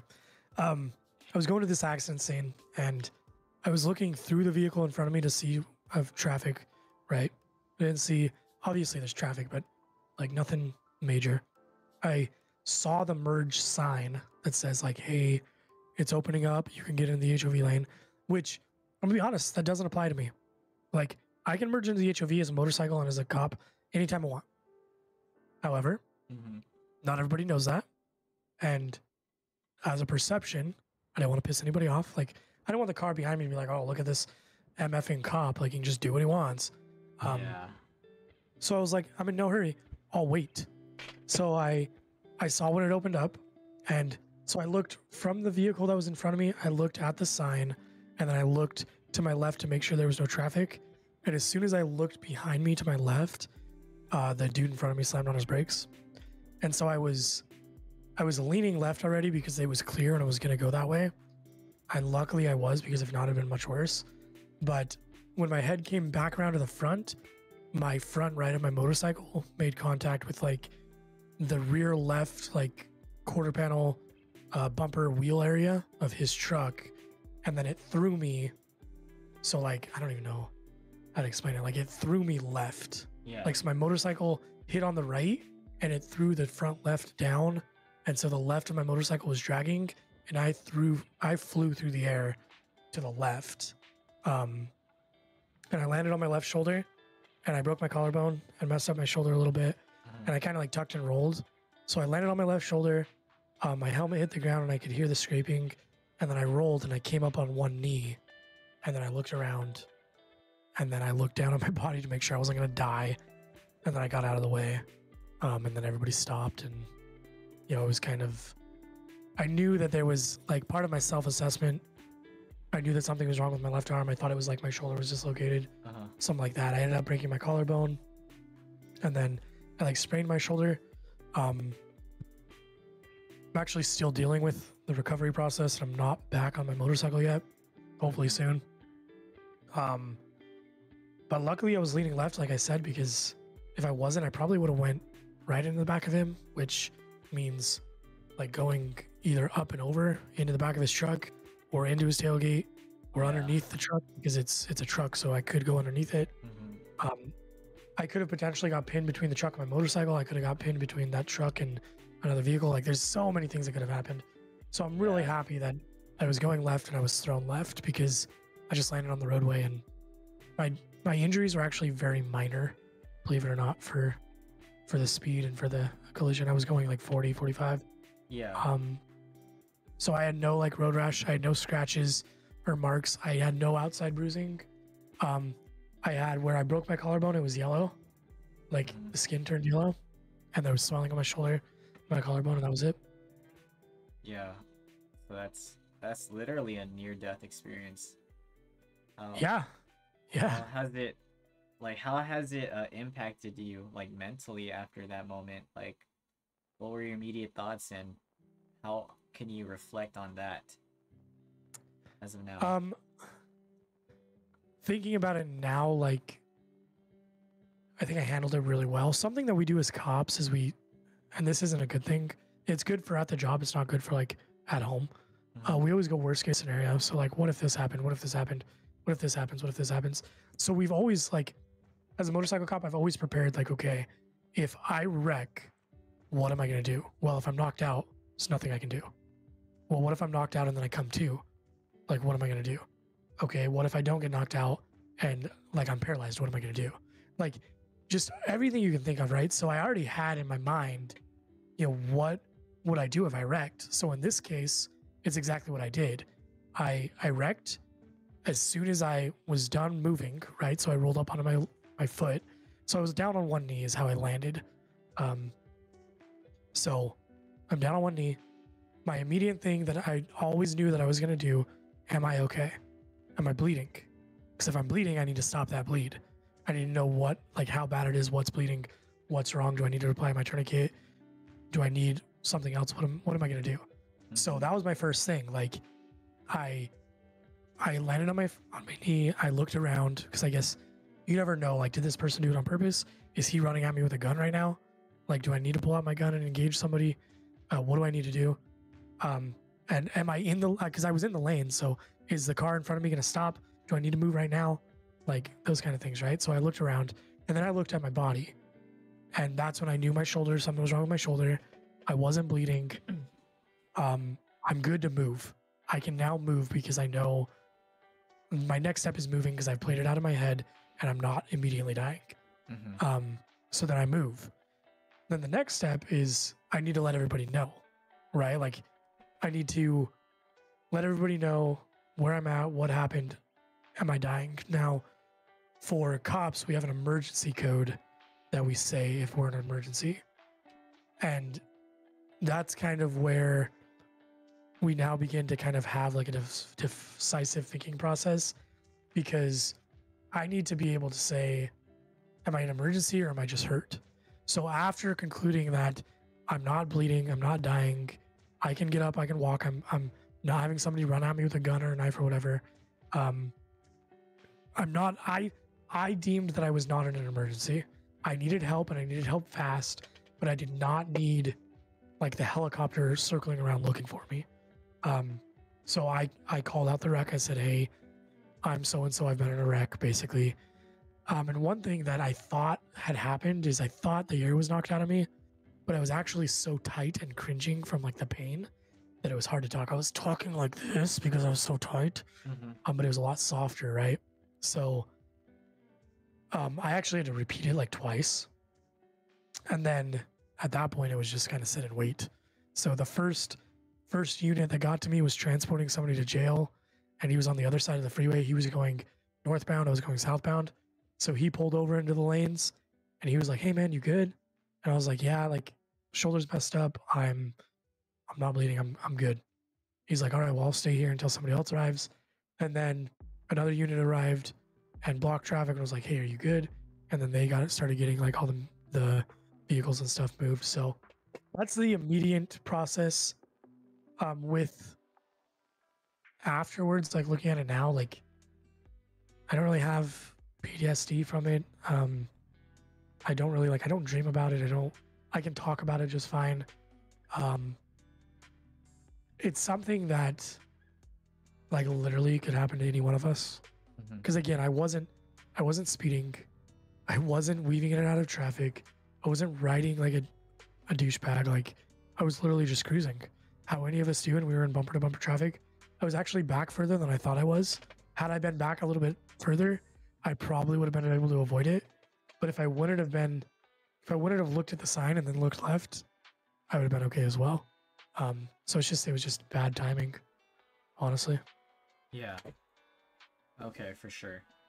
So since I don't want to push it, I don't want to rush anything, would you be willing to come back like some other time to like finish this? I think that would be better. Okay. 100%. We can do like a police one if you'd like. Because just that'll about be just all this included. stuff if you want. Yeah, that'll be included, but then there's other stuff I'd love to know Oh about yeah, you too. want to get into like Yeah, you want to get into the nitty gritty. Okay. Yeah, of course. That's Yeah, what this I'd is love about. to come back and do a part 2. Okay, there you go. There you have it. And then once that part 2 is done, then I'll put this all together. I think that'd be great. Okay. As long as you're okay with it. Sounds good to me. So yeah, I'm completely okay with that. Talk about it through DM and stuff, whatever your availability is. No rush, but I'm totally down to do it as soon as possible as well. Yeah. Yeah, no worries. Also, if you want to come through tomorrow night, around this time, we're gonna do a live version of our podcast, which we don't do often, but it's an opportunity for people to ask questions as well. So it'll be on my Twitch channel and a couple other people's Twitch channels. More than welcome anybody here to come through, ask any of the questions that you have, and we will try our best to answer them. There you go. Exclamation guest. If you guys want to drop by, follow Cops' channel. He's an actual cop and streamer, which is super cool. Never heard of that. Yeah. So do your thing. I appreciate you. We're going to continue this, so I'll definitely let you go. Dude. Thank you so much. Thank you for the opportunity. I will see you guys later. I'll be in chat. All right. Peace out. Do what you got to do. Thanks, man. Bye. We'll see you.